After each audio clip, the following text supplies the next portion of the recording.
What's up, everybody? Welcome to episode 1 of Procedurally Generated. John, there's a lot of people that said we'd never make it this far. How many?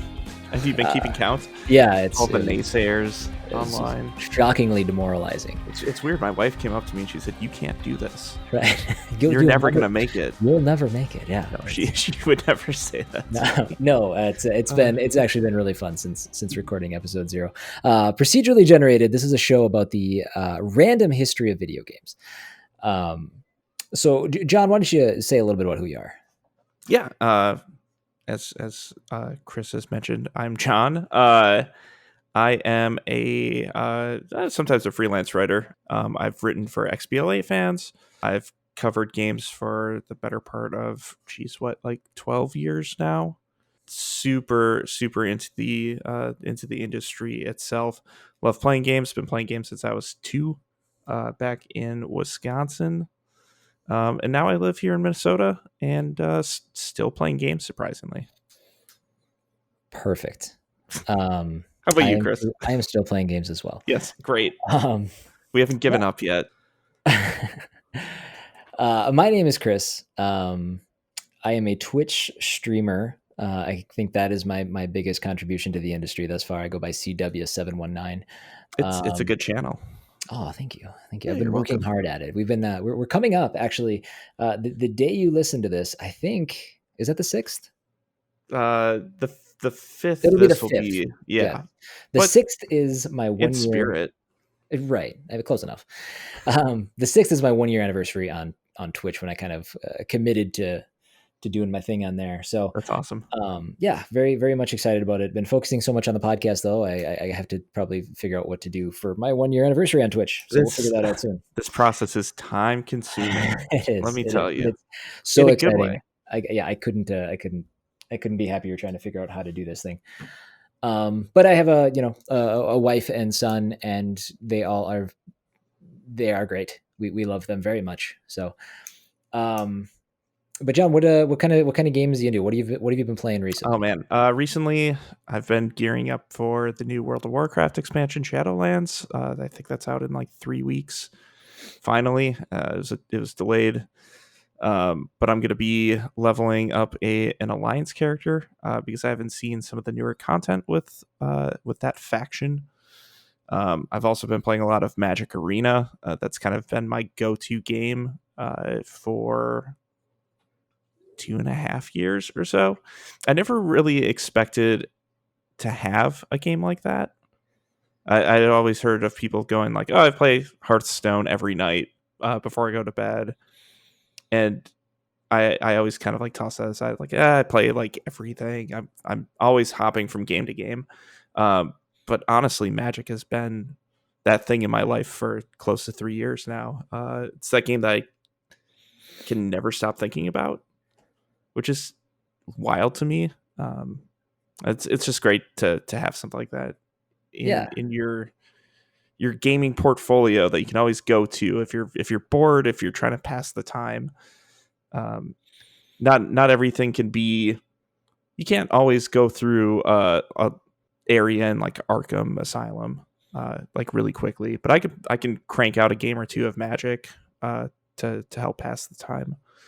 Other than that, man, I've just been playing some of the games from this week, from that we're going to be covering today, and getting like a lot of that stuff set up, getting my PS2 back up and running, getting my PlayStation TV or PlayStation Vita TV up and running.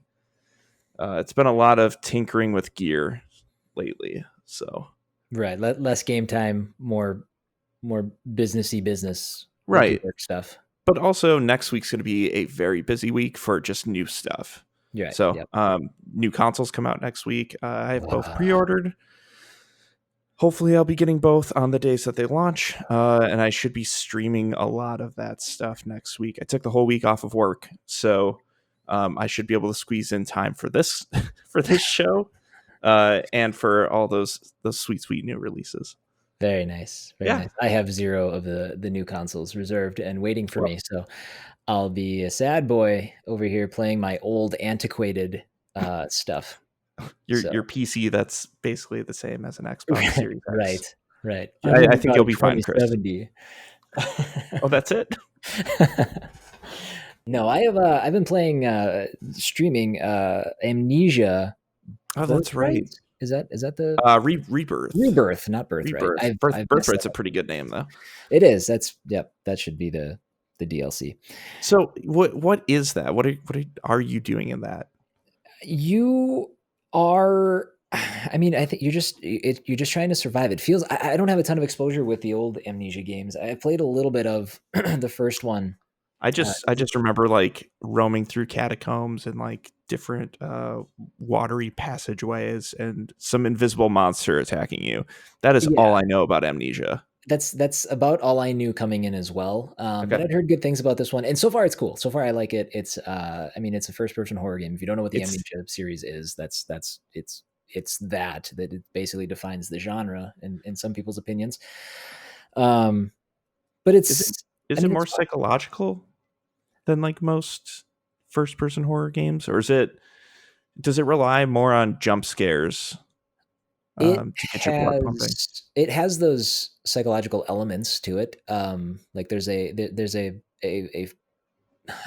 I don't know if I want to call it a fear meter per se, but there's a fear aspect that if you're in a dark area for an extended period of time, you know you could potentially lose the game. Like there's Okay. things that rely on that, but there's a real physical threat there as well. So it's not just psychological. There are things that go bump in the night.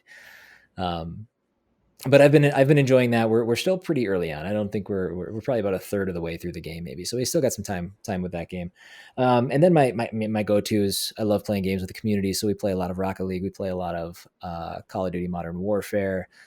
Um, yeah, That's right. I haven't jumped in on either of those yet. I'm horrible at both. So one day we'll play some Apex, Yeah, that's right. which I'm Apex also is something bad that I at. want to spend some more time with. It went crossplay recently, and I have Absolutely. played it once since then, which is far less than I thought. I think there's a new character coming out. Interesting. I Something have. like some mom like character, which Oh, kind of ties in with Amnesia. yeah. Yes, that's true. There's a I don't mechanic think in that Apex has game a that is. check your baby button though. That's. Calm down your I'd love to see unborn them baby. try to implement that in some way. What a weird mechanic.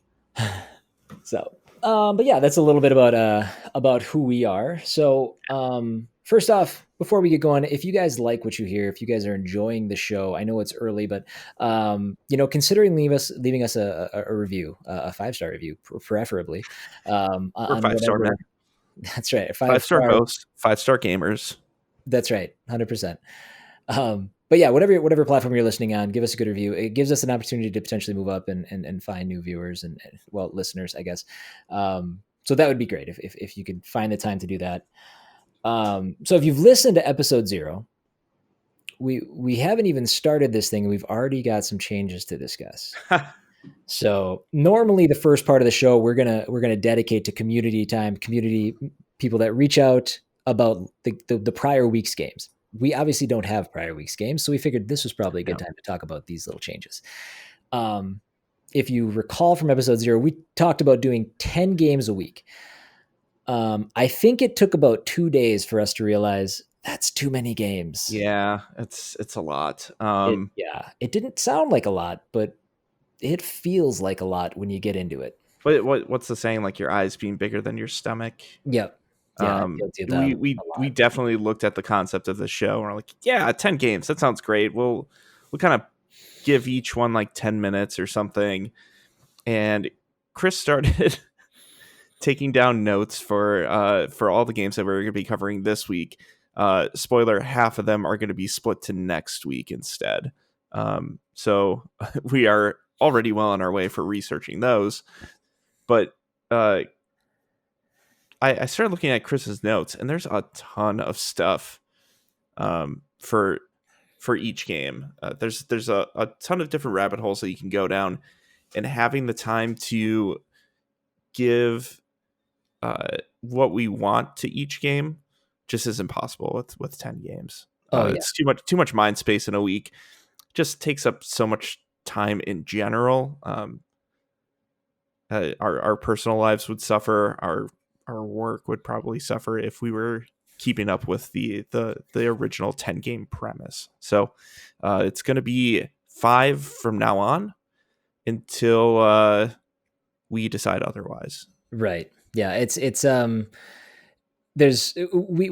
are no throwaway games here in what we're doing, and that's, you don't want to approach it and start divvying up what are the important games, what aren't the important games. If you wanted to approach it with the level of care that we would for every game, now every game does not have the same amount of information available, and that's a Right. challenge that we have to kind of navigate. But um to have to like actively make a decision like, oh, this isn't important enough, and things like that, it just doesn't feel in the spirit of what the show is about. So Right. And there's definitely going to be stuff even today that we're like, I couldn't find a ton for this. But there's still a bunch to talk about, and yeah.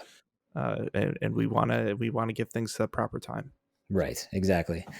So that is the probably the biggest change. We still have expectations for how long these episodes will be, and we have a number in mind, and we'll see if we get there. And if we don't, we'll adjust accordingly. Well, But I yeah, think we're yeah. on a good Just path now. just bear with us. It's a new process for us. Yeah, yeah. The other thing I wanted to talk about is I personally formerly had a Patreon that supported my Twitch channel, and I never felt super good about that. I talked about it a little bit on episode 0, but we've gone ahead and we've updated the Patreon to support procedurally generated and procedurally generated only. My Twitch channel is no longer tied to it in any way. I think it's better served for what we're creating. I never felt like a content creator as a streamer. It's just a guy who plays video games with friends. That's not content creation to me. It can be to other people, but for me, that's how I felt. I never felt that good about it. So the Patreon now is dedicated to something where I do feel like we're creating content. We're creating a weekly Oh, podcast. We have absolutely. plans for other things. And down the road, there's a path that we have kind of laid before us. It's I'm super excited for this, but I also think this Patreon is just a better use. So we're going to quickly kind of buzz through the tiers that we have set up and what each tier incorporates. So a little bit of episode 0 stuff going to sneak into this, but again, this was time dedicated that will be dedicated to community stuff in the future. So our first tier is bronze. And that's at $3 a month. That's going to Yep. get you an end of the show shout out. And then it's going to give you access to a Patreon exclusive chat in our Discord. So That was also one of the benefits of transitioning your Patreon over to the new one, or over to procedurally generated, was you already have a Discord set up. We can easily integrate all of that stuff, as you already have with your Discord, and this specific Patreon. So that really eased a lot of work for us to get that up and running. right. Moving forward, we have silver at $7 a month. What this gets you is early access To the to podcast. the podcast, yes, an ad-free version of the podcast, Yep. and then all of the benefits of the bronze tier. Yep. So So, early access. Sorry, do you want to explain? oh yeah, yeah. So early access right now, we're still planning on releasing episodes on Thursdays. Early access will go up on Wednesdays on the Patreon page. So we'll upload the file on there. You can listen to it on Patreon, and that's where it will be ad free as well. For all of the listeners on podcast apps, I believe through Anchor, we're going to be doing advertisements, or what do they call it? Do they call it subscriptions, or Just I think sponsorship breaks. sponsorships? That's the word. Don't know. Weird. So yeah, we're going to be working through advertising through Anchor. So if you're subscribed to our $7 tier or higher on Patreon, you can listen to those episodes without any ads. And this first episode Despite us just getting started, we actually do have a sponsorship that we are already running. So which is great. yeah. Yeah. Moving on to our gold subscription. Is it a subscription? I don't know what these things are called. Are they pledges? Membership, Yeah. patronage. There we go. Patronanimity. Nailed it.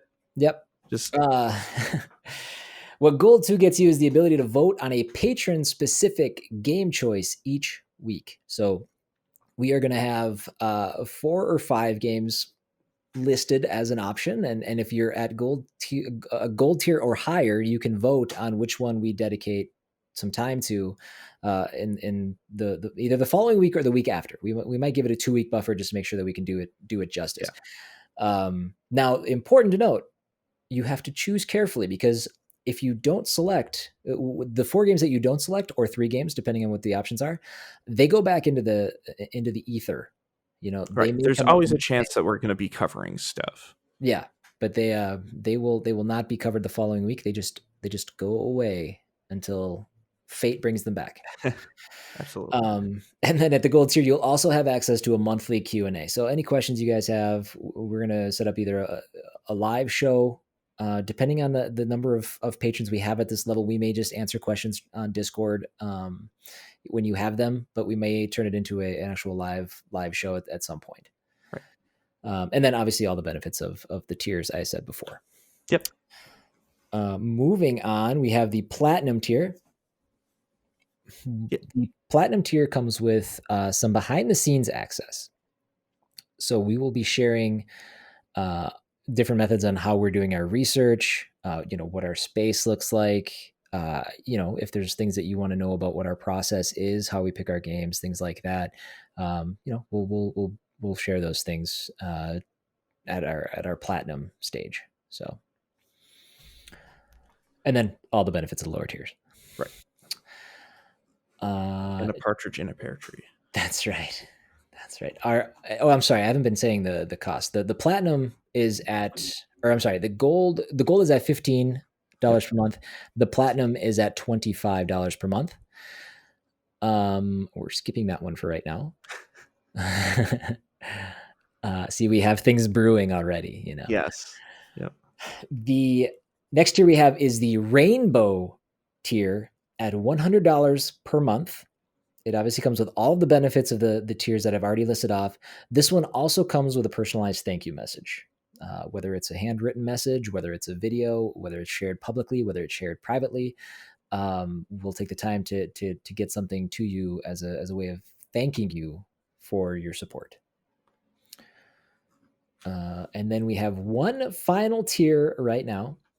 We have our master tier at $250 per month. What this does is it gets you an opportunity to run a sponsorship on the ad. So when we take our ad break, as soon as we get back, we'll run right into a sponsorship opportunity for you where you can promote whatever you want within guidelines. All right. Family friendly show. But we'll take, you can write us a script, whatever you want us to read, we will do so. And then all of the benefits of the lower tiers. Sound pretty good, John? Sounds great. And to mention, we do have other things in the works for these tiers.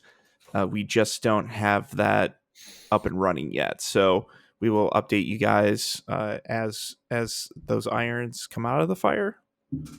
And yes. we'll let you know. So there's a little bit more to these tiers than what we have right now. Yes, we have definitely things in the works. A lot of it depends on actually our goals, which I believe Chris is going to go over next. Yes, all of that is fine and dandy. But what are we trying to do? What are we trying to accomplish? Let's take a look at our goals. Boy, these are scrunched up funny. Okay, here we go. Yeah. So we have a $100 goal. We get to $100 per month. By the way, full disclosure, a lot of my patrons did decide that they wanted to continue to support the podcast. So we've already got patrons. We are currently sitting at about $71 a month. We're perfectly fine sharing that figure with you guys. It's going to be publicly posted on the website. It'll show, or on the Patreon page, it'll show the number of patrons we have and the money that we are making. We want you guys to be on top of where we're at with our goals. So our first and what we're going to be doing with that money for now. So yeah. These are also subject to not so much change, but probably become more fleshed out as we go. Yeah. But Yeah. we thought that these were really strong starting points. So for $100 a month, we will procedurally generated create a procedurally generated YouTube channel and begin adding the audio feed to YouTube. We've actually had some requests for that. It does require a little extra work on our part. So Right. So we want to make it a little bit more worth our while. yeah, moving forward to $200 a month. At that tier, we're going to have a weekly Twitch stream dedicated to one of the procedurally generated games for that week. So it serves two purposes. You guys get to, come and get a sneak peek at what we're playing and what our thoughts are on a game. You also get to find out what one of the games are for the week for the podcast. Right. Now that could fluctuate. It could be a game that we already covered and we want to play more of and have a bigger discussion with the community. But more than likely, it's going to be something that we're going to be covering. Helps us kill a couple of birds with one stone, being able to play a game and learn more about it, and also get your feelings on it, so we can maybe pump that into the podcast as well. Yeah, 100%. That's we want your community interaction. We want that community interaction, and if it comes through in the form of our Twitch chat, that's perfect. Perfect. Yeah, absolutely. Moving on to our next goal of $400 a month. At $400, we're going to roll out a Patreon exclusive blog designed to enhance the procedurally generated experience. We're going to include some historical images and videos to help paint a picture of how games we covered were promoted at the time, how they were experienced, and how they are remembered now. They're part of game history, and we'd like to add them to the conversation as well. Eventually, I want to start scanning in physical manuals for games and start putting them up in this blog.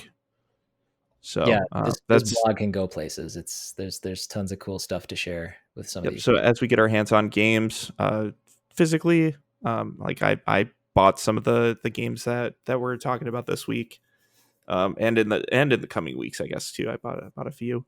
But there is stuff like the case, the manual, that I think would be interesting for people to look at. Yes, so we are excited to roll that blog out. Moving on to the $800 mark. When we get to $800, we're going to start creating a video version of the podcast. Yeah, so that'll be expanding our YouTube presence a little bit more, and allowing you guys to see us. Well, if you prefer watching a video podcast, great. We'll be presenting that for you. Not sure if we're gonna be adding in like gameplay footage. We're still working on what that's gonna look like. But yeah, if we hit $800 a month, we will definitely get that video version up for you. Yeah. All right. Then we go up to $2,000 per month. If we get to $2,000, we can focus on purchasing the equipment needed to record in person, assuming that is an acceptable thing at the time. We have what we need to create a great virtual podcast. You're listening to that now, but the goal will always be to have an in-person type of a setup. So we'll need that kind of equipment. And John knows more about that equipment, and I'll let him kind of discuss what kind of stuff that would be. Yeah, we'd be looking into getting more like studio quality microphones, an audio interface to connect with a computer that would be recording it. Currently, we're using Zencaster in our own home setups, which are Blue Yeti microphones. But having something in person and being able to podcast in person is a completely different dynamic altogether. We can control the audio better in a studio environment, and be able to bring people on physically. That's a weird way of saying that. I mean, I know what you meant. Yeah, it'd be easier for us to invite guests over to come onto the podcast and be able to control their vocals as well. So really, it's setting up for the future of procedurally generated. Making an in-person studio of sorts. Yes. So that, I mean, that is exciting. That is something that I think would be a lot of fun. Obviously, it's even if we had the equipment, we couldn't really do that right now, anyways. So right. Obviously, yep. So that'd be probably more into next year at some point, whether we hit that this year or not. but that'll get us well on the way to purchasing that equipment, which is not cheap.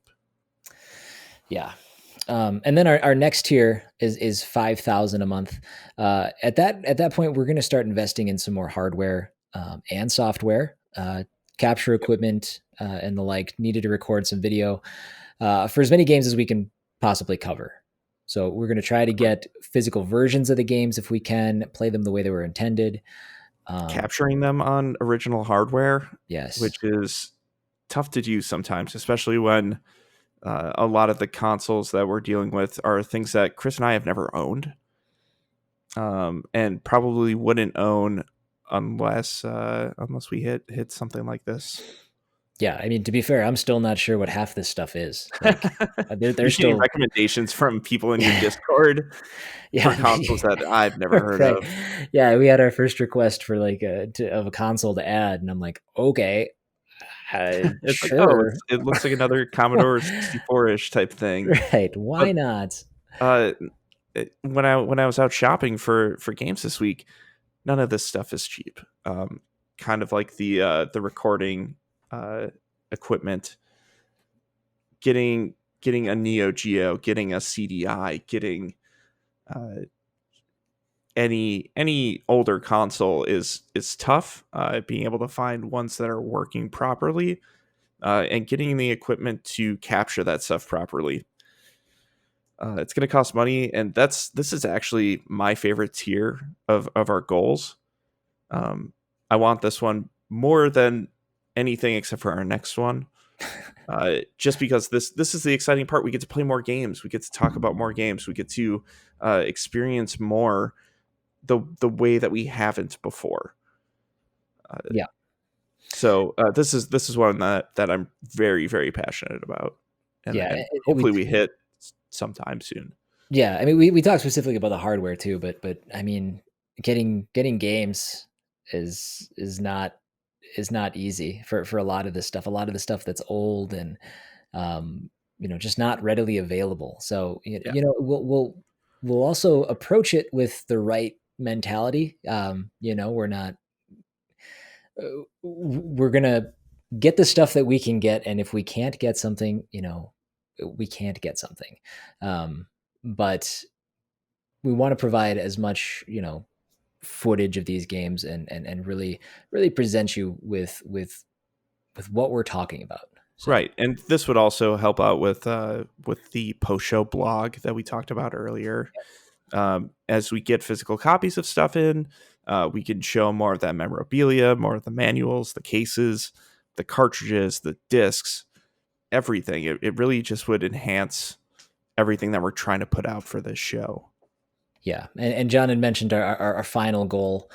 Our final goal is $8,000 a month, and this was a big one. This is the goal that I've always had aspirations for, but this is when we can start taking steps into going full time as procedurally generated content creators.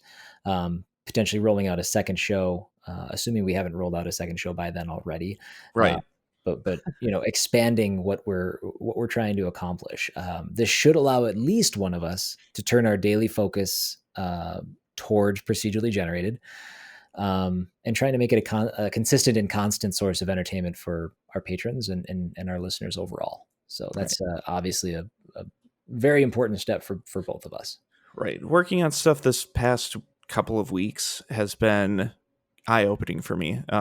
Obviously, Chris and I both have full-time jobs currently. Luckily, I should say, we both have full-time jobs currently. We can sustain what we are doing currently, but also we're putting another full-time job's worth of hours into the show every week. Or so it seems. For me, it's been considerable. Getting technology working and finding games and researching stuff, watching videos, reading articles, playing the games, figuring those out. Having that freedom to do this as the day job is the dream. Yeah. That's everything I could ask for. We really hope that you can help us get there. We appreciate all of your support from listening, sharing the podcast with people, talking about it with other people, sending people to our streams or discords. But getting us to this $8,000 per month goal would mean the world to us. Yes. Yeah. And that's our final goal, but it's not our final goal. That's what we've got listed on this Patreon right now. We've got it. It's going to be a hard road. There's going to be a lot of stuff that we need to do. We're going to count on you guys for feedback to make sure that this is a podcast that you want to return to week after week and you want to tell your friends about. But when we get there, I mean, now we start thinking of ways to further expand. So 8,000 is not going to be the last, goal that we have. But we figured that's a good quitting point for now, Right. That's kind of as far as we're willing to look until we see how things go. Absolutely. John, anything else on the Patreon stuff that you think we should cover? Not other than some of the stuff is going to be changing over time. Like I mentioned before, some of our tiers are going to have added benefits to them. Some of the names are going to change too, probably. Yes. Currently, some of them have numbers associated with them because of the transition from Chris's old Patreon to this one. Those will probably change in actual name or number. They'll lose the numbers. Yeah. But other than that, I really don't have anything else to add other than hopefully you guys can join us on this journey and help us out with making Procedurally Generated as successful and as big of a project as Chris and I know it can be and dream for it to be. Yes. 100%. Well, I mean, that's a lot of stuff to go over in the beginning of the show. Sure is. So I think we should get into the games. Yeah. But nice little palate cleanser. Before we get into them, I have one note that I want to make. So as we go through these games, I'm going to be referencing something called a Moby Games rating. If you're familiar with Moby Games, you know what this is. If you're familiar with Metacritic, you likely know what this is. But Moby Games, I have amazing things to say about. If you have not checked out mobygames.com, check out mobygames.com. Every gamer should go to mobygames.com. It's an incredible resource. I didn't really know about it until we started researching stuff for Procedurally Generated, and it's my go-to to just finding out random obscure games. Yes, it is what I've used to build the list, which is now sitting at 94,000 games, I think. Oh, that's it? Yeah, that's it. Yep. But it's coincidentally you had heard about it the day before we met to discuss the podcast. And I am so grateful that you heard about it because I couldn't imagine actually doing this podcast without that website. So no, same. But yeah, the Moby Games rating, what it does is it takes existing rating scales, whether it be from an outlet like IGN, whether it be from Game Informer, whether it be from Games Radar. They have a 10-point scale, they have a star rating scale, they have a letter grade, I'm sure exists somewhere. What they do is they apply the same sort of thought process to all of those scales, and they come up with a 0 to 100 scale. 100 being a masterpiece, perfect game, 0 being bad. I wonder if we'll ever get a 0. I wonder if such a thing maybe exists. I've seen some games today that might have scored pretty low. But I just wanted to share that with you guys. So if I mention something called a Moby Games rating, it is the Moby Games interpretation of what a different outlet had scored a game on one of their reviews. Yep. So, oh boy. Yes. It's the moment we've been waiting for. Sorry, go what? No, go for it. Game number 1. Episode 1. We have a game called Gold Games 3. Man. Yeah, right? I mean, it sure is Gold Games 3. I can't imagine a lot of people like, oh yeah, I love that. No. I think we might only have one specific audience who would know what this is.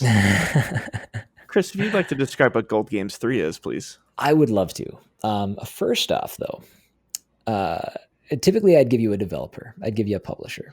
I can give you a publisher actually, but there's no developer for this game because this is actually a compilation of video games, and a pretty substantial one. at that.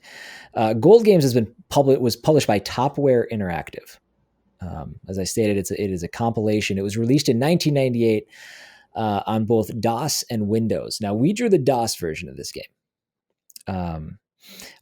Personally, as I said, I am completely unaware and have no history with this game. But like I said, it is a compilation. There are 23 games on 24 separate discs with Gold Games. It was only released in Germany. Yeah. And let me see. Do we know which game took up 2 discs? I don't know. I tried looking for that.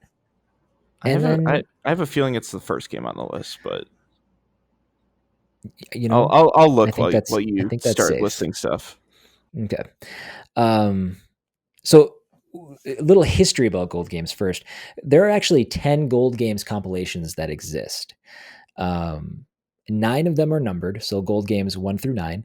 And then there's one called Gold Games Strategy, which is just a compilation of strategy games. The publishing rights, this is actually, it's split down the middle. The first 5 were published by Topware, as I'd mentioned earlier. The last 5 were actually published by a little company. I don't know if you've heard of them. Ubisoft? Who? Yeah, I know. It doesn't ring a bell.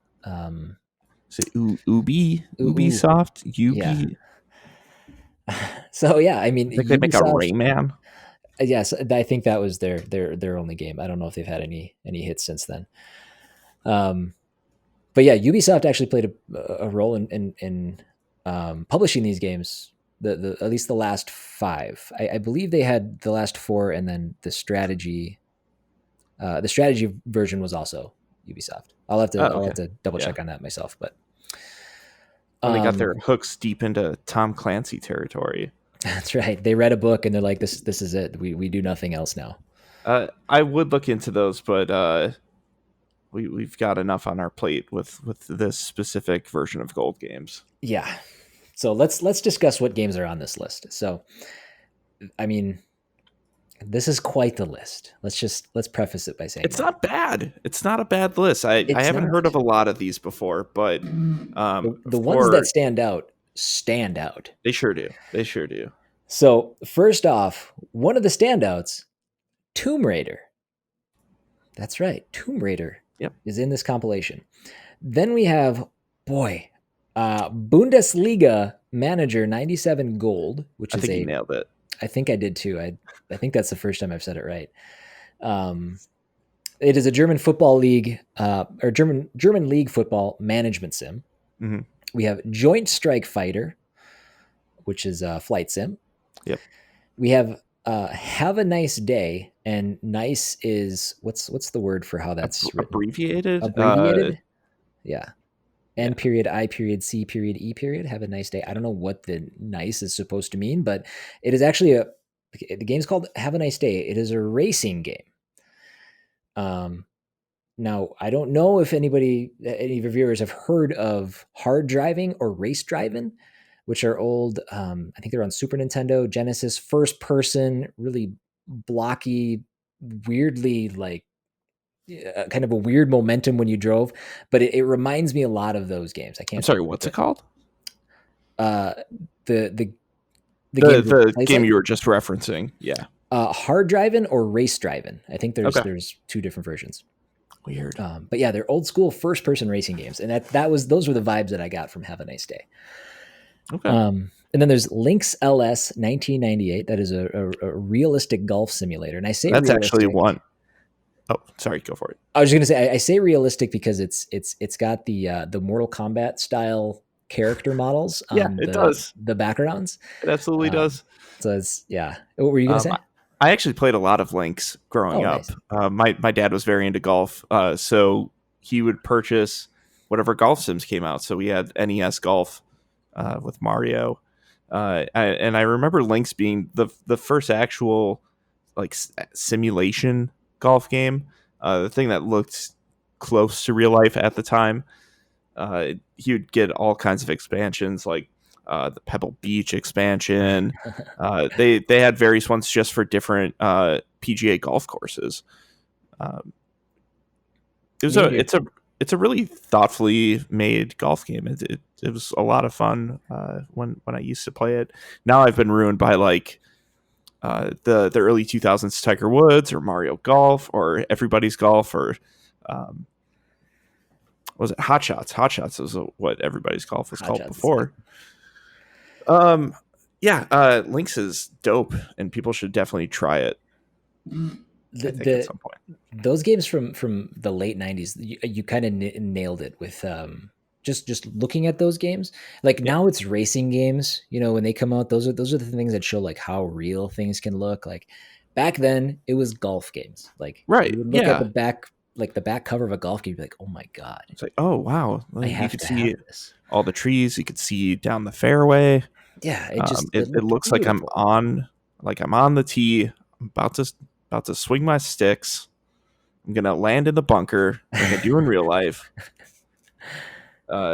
Yeah, golf games looked awesome, and this one was no different for the time. It actually kind of looks like a Golden Tee.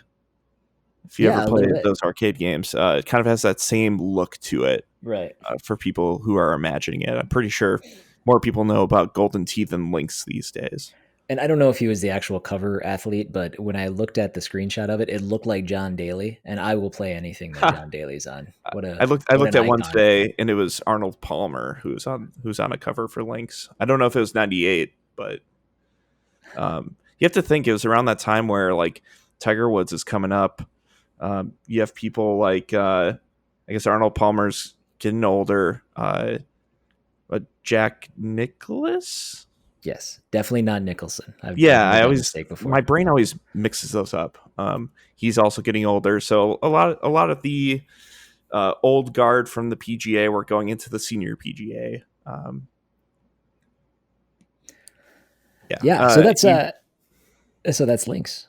That is Um, Lynx. Definitely check out Lynx. I hope we actually get a Lynx from the list at some point so we could play it and There you go. talk more about it. Next up on the list of games, this is kind of the one that I classify as the second banger, is Virtua Fighter 2. Oh, absolutely. Yeah. I was not even a big fighting game fan, but I owned this game for my Virtua Fighter Sega 2. Saturn. Yep, that's where I played it. Yep. Then we've got Pro Pinball Time Shock. Actually, before we get to Pro Pinball, quickly, if anybody's going to be playing, I think Yakuza Like a Dragon has Virtua Fighter 2 in it, or does it have Virtua Fighter 5? One of the Yakuzas has a full working arcade version of Virtua Fighter 2. Nice. That's cool. I can't think of which one it is, though, off the top of my head. Either way, look into that. That's a way that you can currently play it. I can't think of any other places Virtua Fighter 2 is currently. Yeah, no, normally we would fill you in on that kind of information, but we Right, didn't do a very deep dive into these games because these are all games that can come up later on right. the list. It's not our job. We're discussing the package. That's right. We're discussing the package as a whole. I'm actually telling you too much about Virtua Fighter 2 right now. So continue the list. I wouldn't have thought Virtua Fighter 2 and golf as I wouldn't have pegged those as the ones, but here you are. Oh, yes, absolutely. The next game on the list is Demon World. This appears to be an RTS of some sort where you take control of different demon armies to wage war. It's also only in German, as far as I could see. Okay. I mean, I guess I don't know. It would have been nice, I guess, to know where some of these were released, but I can say the compilation was only released in Germany. That's as right. far as There a lot of these games were German in nature. Okay. From my research. The next game on the list is Flying Core, which is another flight combat sim. And it looked like maybe there was an emphasis on historical planes and battles, more like World War II type. Oh yeah, yep. Type planes. We've got Planet of Death, which is a racing game. I don't know if you would have guessed that, but sounds pretty awesome though. I put down the one race I saw gameplay of showed what might have been a apocalyptic setting, but clearly when I wrote that down, I completely forgot that the name of the game was called Planet of Death. So that really wasn't that it loops around. It really just makes you think of post-apocalypse. Right. That's a cool name for a game. It is. I just, again, a racing game. I did feel like maybe we could Sure. have put that on something else. I mean, if you think of like Carmageddon, it's also another apocalypse car related game. Right, but the name leads you to think there's cars here. Planet of Death, and I'm like, yes, Right. let's get in there. And then they're like, let's race. I'm like, but that's not what Sweet. I thought I was gonna do. Sure. There's just I'm having flashbacks to tiny little Chris getting a cool sounding game and it being a bummer. It's like when my mom rented Child's Play for us when I was like 4, Oof. and did not know that was the Chucky series. Yeah, that's a hard lesson So learned. you don't Well, I always guess get a what you think video it game is. though, because I guess no, there were some scary video games back then. Anyways, Yeah, absolutely. Earth 2140. This is We'll an never art. make it there. No way. Important to note, we are waiting for election results as we record this. So, Right. yes. This is an RTS, perhaps a 4X, which I don't know too much about it, but I got vibes from looking at it that maybe this is one of their 4X games. Sure. We got Pacific Admiral. This is an RTS utilizing a hex-based grid system with an apparent focus on warships in the ocean. I actually really like the name. Like Pacific Admiral? Admiral. That's a RTS I would play. Okay, just based on the name? Yeah, totally. All That sounds right. great. Perfect. It's like, oh, what are you? You're an admiral in the Pacific. Just tells you exactly what it is. You're going to be a naval commander, and you're going to be shooting other ships. Perfect. All right, so if Pacific Admiral gets you, I Yep. got to think that Panzer General 3D maybe might be Does scratching nothing that for same me. itch. Does Nope. nothing for you. Okay, Nope. that's not the answer I was expecting. Doesn't- But this is another RTS utilizing it. The description is almost identical. The only difference is that this one has tanks instead of boats. Are you a bigger boat fan than you are a tank fan? So I am more of a boat fan, and I think it comes down to my anime preferences. I really like the idea of space navies. So anything like like Galaxy Railways 999 or Macross or I think I don't know if Gundam does space navy stuff. These are Irresponsible Captain Tyler. Those are all. Anytime you see like ships in space in an anime, it always looks like a battleship, like a water battleship, an Is ocean battleship. Evangelion a space? No, that's actually about religion. Okay. Weirdly enough, I took a shot. I missed. Yeah, I'm not a big anime viewer. You know what? I guess they do have a military and an organization that might be naval in nature. I don't know enough though. Okay. About the Navy. I'll have to check it out. I'll let you know if you're right or not. Oh, Ava's great. You should watch it. Don't go in. Don't. How do I explain Ava to you? How do you explain? Let's find. You just let it happen to you for 26 episodes and a movie. Okay. Mm-hmm. All right. At least that lets me like kind of tune myself up for how much time I need to dedicate to it. Yeah. It seems like a lot. I'm not going to lie. 13 hours of episodes. Okay. And then 2 movies, technically. And then they squished everything into 4 movies as like remakes. The 4th one's not out yet. It's been in development for like 10 years. You have a lot to learn about Ava. We'll get there. I do. That might be another series that we do. I'm not going to lie, John. We might not get there. Hey, it's coming out on Blu-ray next year for the first time, so very excited for that Ava re-release. Well, I'm excited for you. Thanks, Chris. Let's move on. Thank you. No, yes. Please. Let's move on to subculture. You like boats. How do you feel about submarines? It's a better kind of boat. Okay, all right. Looks like the emphasis is more on exploration and adventure, though, versus hex-based combat. I was going to say it's also a delicious sandwich. That is true, yes. So this is not a Cook Serve Delicious? That's what you're telling me? No. That's no. I mean, if you're big enough, I suppose you could eat a sub, but you'd have to be pretty big. Then we got Jack Orlando. This is an adventure game with a bright, colorful aesthetic, Mhm. and the protagonist appears to be a detective of some kind. He does. Yep. Any experience Wears with Jack a brown. Orlando? No, just outside of like looking up what the heck it is. That's about all I have. It's a dude in a trench coat and a hat. He definitely looks like a detective. Right, kind of the poor man's Inspector Gadget without all the gadgets. Right. A Dick So, Tracy, but not yellow. right. Put those two things together, and you've got Jack Orlando. Jack Orlando. It's a good name. It is. It's a It catchy is. name. It's my son's first name, and Orlando's fine. Yeah. Um, Imperialism. Looks to be an RTS of some sort, perhaps a Civ-like. Sure. Also a stretch for me to be making Another assumptions like that. 4X of sorts. So, Yeah, we can't get into it though. right. Next up, World football, soccer game in the ilk of FIFA. Looks to be okay, a FIFA-like.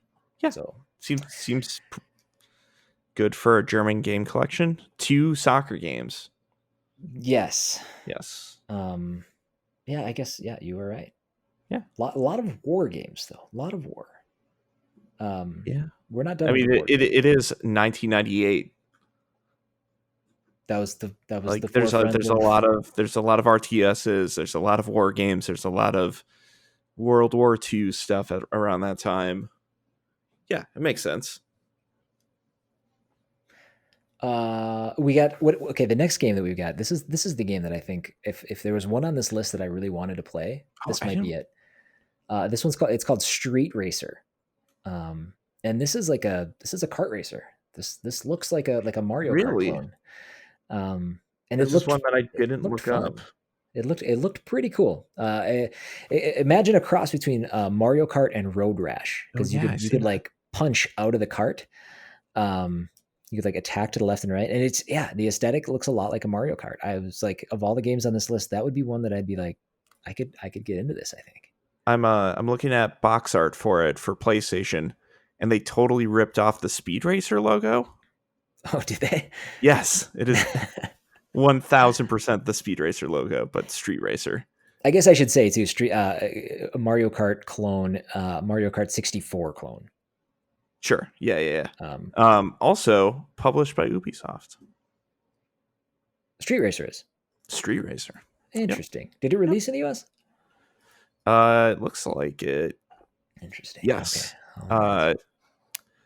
Super Nintendo, PlayStation, Game Boy, and PC in the US. Super Nintendo, PlayStation. Okay, maybe I did mean original Mario. So also it hit Sega Mega Drive in Europe, Sega Saturn in Japan and Europe, and the Amiga in Europe. So yeah, that game got around. I don't remember it though. And we shouldn't talk about it anymore. I had my turn. Warwind 2. So this looks like a Warcraft or a Starcraft like. Cool. Did you get a chance to look any closer to that? I didn't for Warwind 2. Does it look like fantasy, or is it more real world? Trying to remember what I saw. Oh, I should mention too the gameplay that I watched was actually a part of a YouTube video by a German YouTuber named Schnooby. It was the only video that I could find about the compilation, so I want to make sure I give credit to Schnooby, Thanks, Schnooby, for having the collection all put together. Now he was speaking in German, so he didn't quite get it. He could have hated every second of what he was doing, but holy crap, that looks like StarCraft. Okay, good. I'm not crazy. Again, not a big StarCraft guy, but no, that definitely looks like StarCraft. Before StarCraft came out. When did StarCraft come on? StarCraft was like 99. Oh, interesting. And I'm assuming if this is 98. So 98, and that game came out in 97. Okay. So Warwind 2, Human Onslaught in 97. There you go. Not quite the same legacy as StarCraft though. These days, maybe. I mean, we're talking about it on our podcast. We're not talking about That's StarCraft. True. That's true. What's getting talked about? That's a good point. Like that's StarCraft. Absolutely. Like you did something wrong to me in the past. This next game looks super rad though. Does it? Okay. Yes. The next game is called Genome. And not like GENO, like a genome, G hyphen gnome, NOME. It is an action combat game where you navigate the world and fight in a mech. Yeah, it's a first person mech combat game. So kind of in the vein of a mech warrior, but definitely not as graphically nice looking as far as I could tell. But definitely has a nice presentation. Has like the inside the cockpit view. You could see like a 3D model of your mech, or a mech that you're targeting. They're doing a lot of cool things inside the cockpit, but didn't really get too deep into what that gameplay is. But hey, mech games are sweet, so thumbs up. Perfect. That might be where you and I, my interest dropped off. Yours went up. Mech. The only mech game I've really ever enjoyed in my life was Xenogears. So, Did you ever play? Why can't I think of the name now? The Xbox mech game that had the giant controller, Steel Battalion. oh no, I was intrigued by the concept of a button that had like what 160, or a controller that had like 160 buttons on it or something like that. Yes, But then I was like, I don't want to do this. it's It was like, it's an experience. wasn't it like a $200 game too? Yeah, which isn't bad when you consider that controller. Uh, yeah, maybe So that's. we should buy that game and the controller, and we should do a stream. I would be willing to give it a Steel shot, Battalion. but it would, yeah. I would need an extra boost of some kind to play Steel Battalion 2, though. I didn't know they came out with a sequel.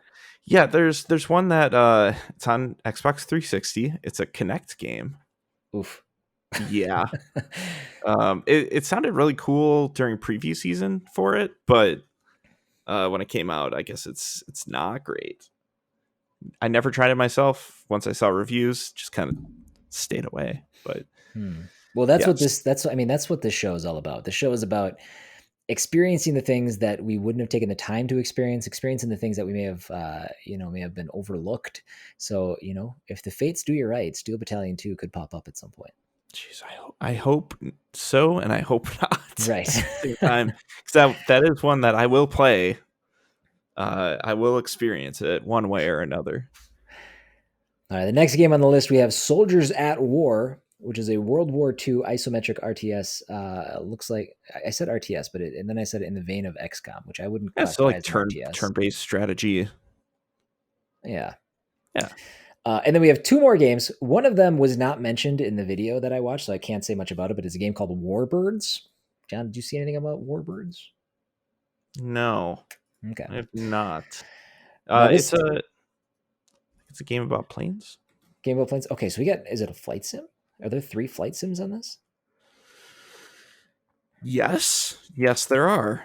Wow. It is Okay. it's an online, it's an MMO flight sim that came out in 95. No, 98. That's it. That's all I got. There we go. It's a early 19th century, 20th century. If it's a It flying looks game, like I'm World War One, assuming. World War II era. Okay. Like which centuries? Which? Yeah, one of those centuries seems a little early for aerial combat. Yeah, you'd be surprised. Yeah, I suppose. So yeah, we got 3 flight sims, a handful of war games. We got a couple racing games, but then we've got this game is called Bing with 2 eyes. I'm gonna read the description, and we're gonna have a little discussion about this. But Sure. this is an adult adventure game.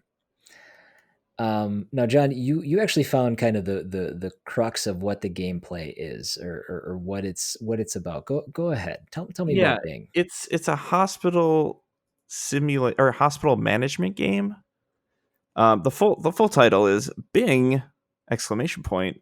Sex, intrigue, and scalpels. The thing I left out before is that it's an erotic hospital management simulation, which is a grouping of words that I never thought I would read. Yeah. So the description on Moby is: you must build a hospital starting starting from buying and building for it, then hiring doctors, nurses, and receptionists. That all sounds normal for a hospital management simulation. The game contains typical management simulation elements, albeit with a humorous twist. The doctors are idiots who don't care for their patients. And the nurses have huge breasts and even do a little striptease from time to time. Which is also a couple of sentences that I never thought I would read, especially out loud. Yeah. So there were some screenshots of this game, and I Yep. I had to for research. Um, so it has actually has kind of a cool art aesthetic. It's very cartoony and um I guess I can't liken it to, I guess maybe like Leisure Suit Larry, I guess is Yeah, I guess probably it's in that aesthetically similar. aesthetic, like almost like Mad Magazine looking Yeah. characters. Um every female had clothes on, but cleavage to the point where you just saw exposed nipples. There Yeah, it was it's a wild take. it was a sight to see. So I want to discuss that. This compilation is, you think you know what you're getting. You're Yep, getting, some some more middle of the road games. You've got a couple of really solid games in there. You've got Virtual Fighter 2, you've got Tomb Raider. got Pretty links. highly respected. You got Lynx, the golf game. Sorry, how could I forget? Yeah, how could you Um, forget? How the could you? I know Street Racer. All right, I left mine off the That's list true. too. Yeah. Hey, But then you've got get this it in. Bing game. So the inclusion of an adult game in a collection like this, like now this compilation released in 1998. Does Yep. John, when you see something like this, do you think this is just this is just how video games were, in the 90s, just a wild west kind of whatever whatever you want to do, just do it? Or is this more of a look at the difference between US and German kind of um, censorship? How Yeah, do you I, think I this comes about? I think it's more the latter, because you don't see this as much in the U.S. Like obviously there are things that are made uh, in the style of like an erotic game, but it's not anything that we could sell here in retail stores. At least like you wouldn't go to a Best Buy or a Kohl's if they were selling games back then, um, and find a compilation like this. This would be something that you'd find maybe at like a Funko Land, something that might not be rated normally. I really think it's just the difference between what North America would find suitable for sale and what the European audience would find suitable for sale at that time. These days, obviously, things are quite a bit different. You probably wouldn't even find that game in any compilation. I can't really speak to that because I don't know what game compilations would look like in Europe currently. So Yeah, and no, it is labeled as an adult game, but we know the ESRB, how it currently exists. There is an AO rating, right, but I don't think, again, I didn't see much of this game, but I don't think this game is so bad that it would receive an AO rating. At the worst, I think it's an M rated game, but I don't know what kind of content is there though. right. But So in also, that, like anything back in the day would probably proc an AO. Like if you think about the time frame here, um, rating this at least in the U.S. would be probably something closer to an AO than it would be a mature, because at the true. time games are more of a family friendly thing or a kid thing. Like obviously we had things like Mortal Kombat at the time, Mhm. but Mortal Kombat wasn't playing on the erotic side of things. They're playing more on the violent side of things, which Americans inherently are more accustomed to, Yeah. weirdly enough. Um, and I do want to say that obviously, uh, Chris and I come from the Midwest. Uh, we've lived in Wisconsin or Minnesota our entire lives, and that's kind of the culture that we've grown up with. Um, this is going to be one of those perfect things for our community feedback segment for next week. If you have any stories about this game or games like it, and the differences that you see between what's marketable in the U.S. Versus Europe in terms of like sexuality in games, please give us your ideas on that. I think that'd be a fascinating thing to talk about. Um, we both just thought that this was kind of a weird inclusion considering all the other things on the list. Obviously, it does stand out. It is the only thing like it on the list outside of maybe Jack Orlando being an adventure game. Mm-hmm. I think the thing that even makes this more strange to me is there are a lot of games there that without sounding too negative, there are a lot of games there that are less known. A lot of them. If this entire compilation was made up of less known games, Yep. and this, I don't know if it would. I don't know if it would strike me as odd. But the inclusion of a game like Tomb Raider, which has mainstream appeal, kind of significant Right. mainstream appeal, and a Virtua Fighter 2. Those are again, and Lynx. Sorry, a golf game, Get it right. right? A Respect it. golf game being included here. The idea that those entities, those titles, those that they weren't. It seems like, and again, this might just be the video game industry as we know it today, but it seems like there'd be more protections in place to make sure games like those, the big names, aren't caught on some sort of compilation like this. So that's where I brought in that Wild West aspect, where it's just like, well, it's a It's like, just throw property, it it's in. a It might video game. might Who get us some cares? sales. Like, Yeah, some dudes might see this and they might like what they're seeing, and they'll buy it because of that. But also, they're getting Tomb Raider and Virtua Fighter. yeah. Um, It's and just we it's such haven't a played the game. strange We thing. don't know like the full content of it, Yeah, but it just seems kind of weird, kind of gross. So yeah. I mean, my that's why guess we're is, discussing it more than some of the other games. It just kind of stuck out, and it's a topic that's interesting to talk about yeah, at the very least. yeah. So that's the list of the 20 some games. Anything you want to go over about those games specifically? No, not really. I think we kind of hit some of them. We might have hit or we might have missed Pro Pinball Time Shock in there as well. Just want to make sure that we get the full list of 23 games. Oh, yeah, I did. I Um, think I mentioned it, but it was after Virtua Fighter 2, and I didn't have any details on it, so we might have just oh, that cooked kind right of past it that's quick. probably why I might have missed it too. So other than that, no, it seems like a decently solid compilation. I mean, if you're paying what, like 20-30 bucks for a couple heavy hitters in here and some stuff that you might not have played before, that you might not have given a shot otherwise, I think it's pretty solid. Yeah, I don't know if I'd be able to play any of these because they're all going to be in German.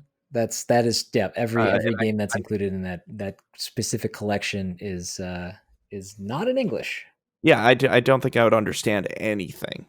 and you would have a very tough time getting it in the first place. Right now, the only method of purchase that I could find for it was on Amazon Germany for 12 euros, but it was not deliverable to the US. It's not a bad deal. What is that translated to here? Like 15 bucks, somewhere around there. I'm not Haven't very good really at my looked. currency conversion. I don't know off the Hey, top of it's theirs is worth more than ours. my head.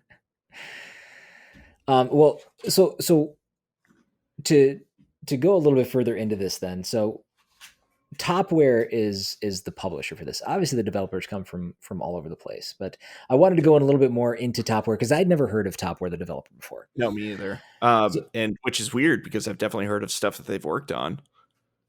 yeah, right, yeah. So we're gonna kind of touch on what they've done, but a little background. They were established in 1995, obviously. Um, and they were a subsidiary of Topware CD Service AG. They were based in Mannheim, Germany. Topware CD Service AG filed for bankruptcy in 2001, Prior to that, Topware was actually the Topware Interactive was rebranded to Reality Pump Studios. That entity was acquired by boy, I don't know. How do you pronounce Zuxxez? Is it Zuzes? That makes my mouth Z6. hurt. Let me pull it. Hold on. Let me pull up this. Zosix? Zuck. Zoxez? It could be Zuck. Hold on. Let me look this up quick. If you want to continue, I Yeah. will. Anyway, they were purchased by That Words Entertainment as a result of that bankruptcy. And apparently, that bankruptcy was due to outside investor embezzlement, according to an article published by Oh, GameSpot only on the May best. 17th, 2006. So it did not end well for that No, it did that not. for Topware CD Service AG. However, in 2005, the company was resurrected, and in 2011, Zuzix thankfully changed its name back to Topware Interactive. In this time, the studio continued to release games. The more notable games include the Earth franchise, which was actually included as one of the games on this list, Earth 2140. Oh yeah, And then they actually went on to make Two Worlds. yeah. Which Two is, Worlds is something that I was definitely interested in, but never got around to. yeah, they so they had two releases of the from the Two Worlds franchise, kind of a third person RPG. I don't think it was super well received. Again, I'm not going to go into too much detail on Two Worlds, but I did find a interesting note that ties all this together to modern day. On their Facebook page, back on March 25th, 2016, Topware announced that Two Worlds 3 was in the works and would be in development over the next 36 months. Now, Yeah, we how's could that do the going? math and see that we Hmm? missed it. Uh, You mean we don't have a Two Worlds 3 to play? we do not have a Two Worlds 3 to Come play. on, top.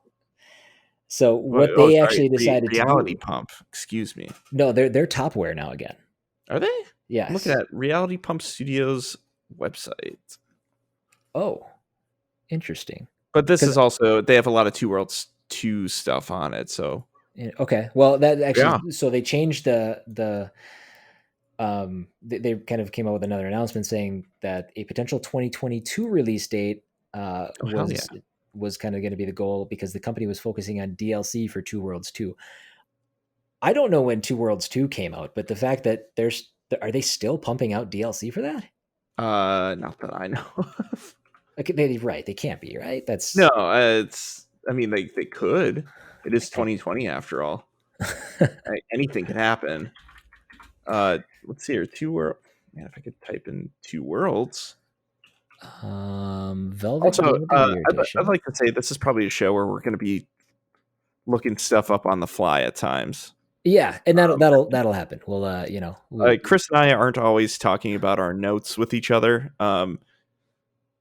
so I might be looking up stuff that he's researched extensively and vice versa. right. Just to clarify, Topware Interactive is the publisher, which is, I believe, still that company, but Reality Pump Studios is the developer, which is, Okay, there we go. yeah. And their last DLC for Two Worlds 2 was actually out on August 23rd, 2018, so not that long ago. Yeah, a couple years ago. I mean, So, if you project out 4 years for a game, that sounds about right yeah, so for Two Worlds 3. we'll see if Two Worlds 3 comes out in 2022. We'll have to make Fingers some sort of crossed. special note and Yeah, see we'll if run it back once we hear more stuff. Let's throw out an email to Topware to see if we can get some coverage for this. there you go. All right. The one, so Moby does a good job. Again, I've mentioned Moby a couple of times. Moby Games does a good job of crediting those that are, should be credited. Right. So the development director, specifically, I wanted to focus on. His name's Frank. Boy, I don't know. Hukemes, Heukemes. Sure. Yeah. Names are hard. Names are hard, especially this is a German name, and I am not fluent. But pre Gold Games 3, so before he worked on as a development director for this game, for this compilation of games, I guess it was just development director would be putting the list of games together. I'm sure there's more to it than that. And I don't mean to sound kind of derivative of the work that he did do, but prior to him working on Gold Games 3, he did work on Jack Orlando, which was included in Oh, this game, neat. and he worked on Gold Games 2. So he had experience doing this in the past. There you go. He put the previous one together. That's right. He did so good on 2. They're like, "Hey, do it again." He's like, "Okay."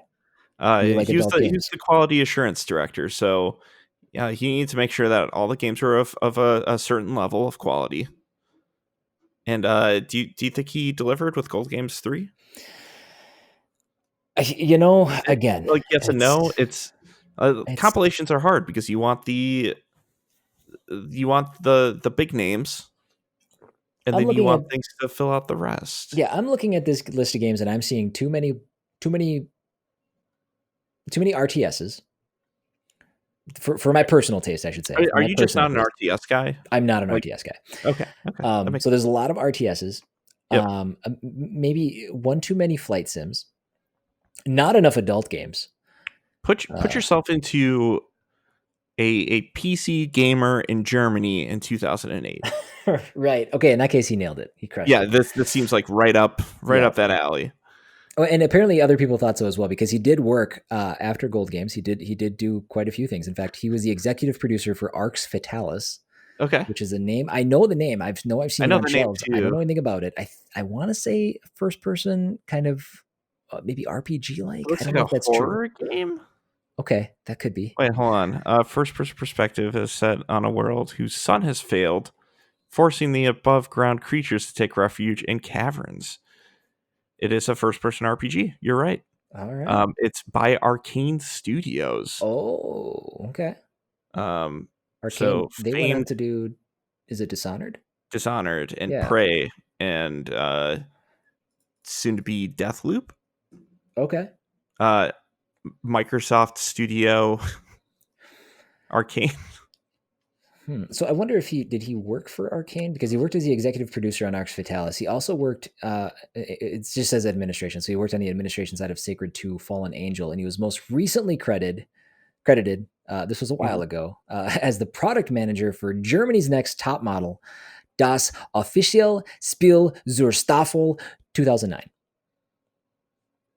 That was Just the like last hearing credit it that from we a have. German, Yeah, a native German speaker. that's yep. Chef's kiss on Mwah. my inability to say It's any of perfect. those words No, right. I understood everything that you just said. But that was back in 2009. So he very much could have worked in the industry. Moby, I think they're always updating their website, so it could be that they don't have the most recent credits up for him, or that could be the Yep. last thing he released and got out of the industry. So just kind of ties. I would like to tie some of that stuff together. But Yeah. honestly, John, I think that's all I've got on Gold Games 3. Anything else that you found that you want to go over? No, that's really it. I mean, like the box art for this thing it's a gold box. It's big. It's big because it has the whole 24 discs for 23 games. Yeah, there's not really much to cover there. Yeah. It looks like a compilation box for a PC game. Yeah. That's about Interesting. it. Otherwise, like there's not really much that you can say about the group that worked on putting this together because it is a compilation. It's basically just getting discs and getting those printed and shipped out to stores. Not Yeah. a lot of development time went into this, but Right. On the front end, obviously, but not right, so much for this game proper. exactly. So Yeah. that's Gold Games 3. Wow, that's the first game. That was a doozy. That's a deal. That's 24 games for the price of one. Yeah. I mean, in all honesty, we I think we did that in about we did that in Oof. much longer than a half hour. Hey, All right, 20 some games though. We'll yeah, we'll be moving through the other ones a little bit quicker. So that yeah. being We don't have said, to list out a bunch of stuff and then describe what right, went into it. and then talk about space anime for. Oh, just you wait. Just you wait. Yeah, in fact, Jan, why don't you go ahead and introduce our next game and see how you can wrap space anime into this one? Yeah. So the next game is what the list spit out was a Switch arcade title a Nintendo Switch arcade title called Crazy Climber. It is an arcade game that was ported to the Switch and to Android. PlayStation 4? Did it go to Xbox? No, it's just PlayStation 4 and Switch for the newest port. Yeah, the list of platforms that I have for this. Well, I guess if we're talking about the Switch version only, yeah, no, I'll let you keep going. Yeah. So it's a port of a 1980 arcade game from Nihon Busan Company Limited Company Corporation. Sure, probably. I don't know. No, yeah, maybe. but published by Hamster, who does a lot of arcade conversions for consoles these days. They do a really, really good job. But Crazy Climber is an arcade game where you are a man scaling a building. You're grabbing onto window ledges to try to get to the top of this building. There are windows that will close on you. There are angry dudes throwing potted plants out the windows to stop you. There's even a giant gorilla that will punch you off of a window if you get high enough. Which, Chris, what did you find out about that gorilla? Well, first off, when I first saw him, I thought that this gorilla had 4 awkwardly placed eyes. He is insane looking. Yes. It is. You don't mess with the Crazy Climber gorilla. No. But no, he's got some red, angry eyes. But so the concept of a gorilla at the top of something that you're climbing is not new. No, I mean it originated with King Kong. Correct. Obviously, it's the iconic image of a giant ape on top of a building, swatting down planes and destroying everything in front of it. Right. But for games, there's really 2 other apes that I could think of doing the same thing. Well, one is George from Rampage. Oh yeah, I completely forgot about Rampage. Yes, which is from 1986. So Crazy Climber actually predates that by 6 years. Mm-hmm. What's the other one, Chris? The other one is a little game called Donkey Kong. Oh, the dude with the tie. He throws. He rides a rhinoceros. He collects bananas.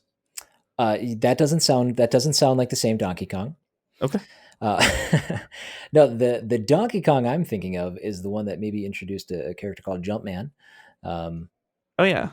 I don't have. I love Jumpman Odyssey. Yeah, right. Yes, as it should be properly communicated as Super Jumpman Brothers. But no, obviously, Donkey Kong holds a very significant, historical spot in history. But especially for arcade games. Yeah, but the fact is, like, somebody beat Donkey Kong to the punch. Crazy Climber was out, I think, 2 full years before the arcade version of Donkey Kong, or 1 year. So. I think 1981 was Donkey Kong on arcade. I thought I had that written down, but I do not. So if you want to look that up quick, yeah. But Crazy Climber, giant gorilla on a building, predates Donkey Kong. So, I had never heard of this game. I actually thought that Crazy Climber was a one-off arcade game forgotten to time. I clearly am mistaken, because this game is released on the Switch as an arcade classic, arcade archive. Sorry, it's released on the PlayStation 4. Did you say if it had released on Xbox One? Not that I could see. Okay. I believe Hamster only deals with PlayStation and Switch currently, and I think mobile platforms. That's why Android was in our list. Oh yeah, actually I have all the availability, but I have the availability for the original and the arcade archives version. But right. I thought it'd be cool to share the back of the box. What is this game? So this is what the back of the box says on the Atari 2600. Okay, which is not the version of this game, but obviously this game was based off of that original version. So come one, come all, watch the death-defying feats of a human fly Crazy Climber. Help him scale the world's tallest buildings while avoiding tumbling girders, a marauding bird, and the villainous mad doctor. Hurry up, the show is about to start. Now, they didn't say a thing about the ape. No, they didn't. Which is weird because you don't.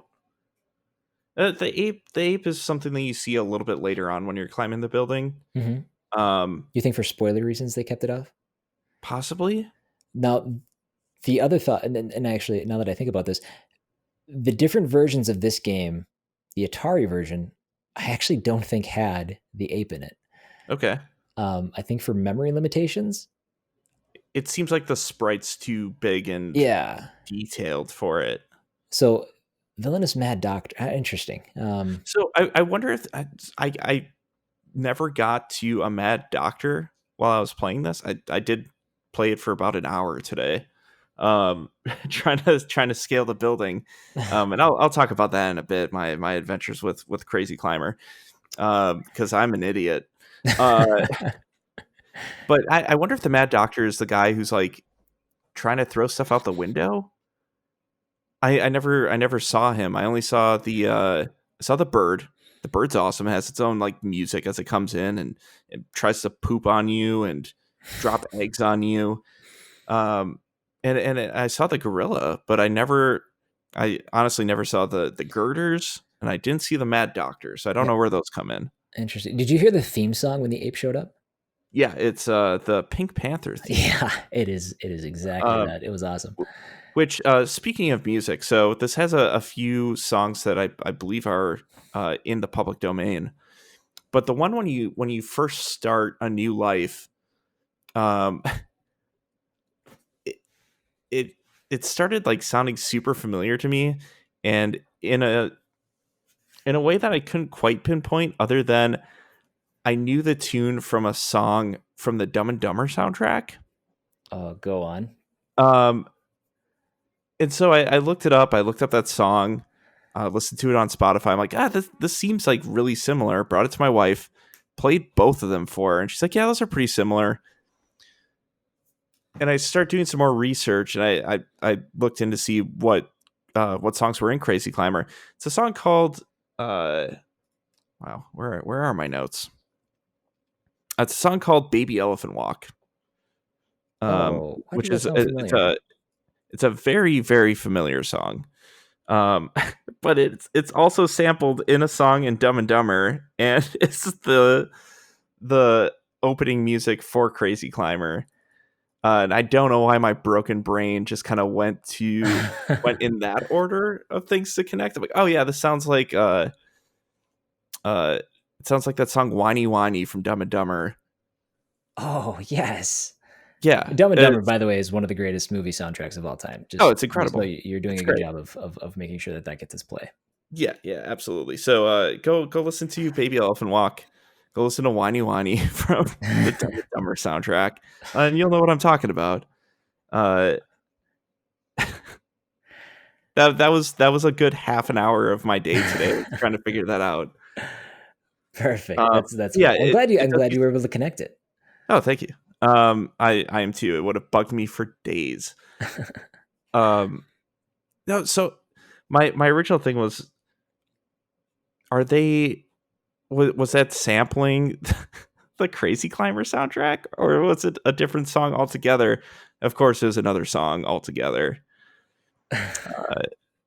That'd be a hell of an obscure pull, though, to like make a movie then pull from a game like this.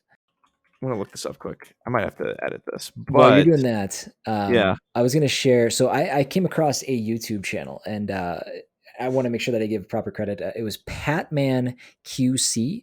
I'm going to be posting his YouTube link as well as Schnooby, the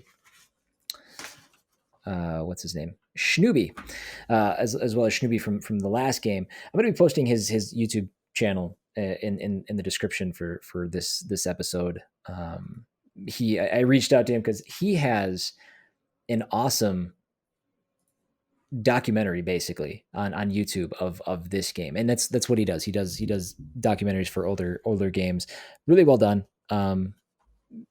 does his research, does a good job with everything.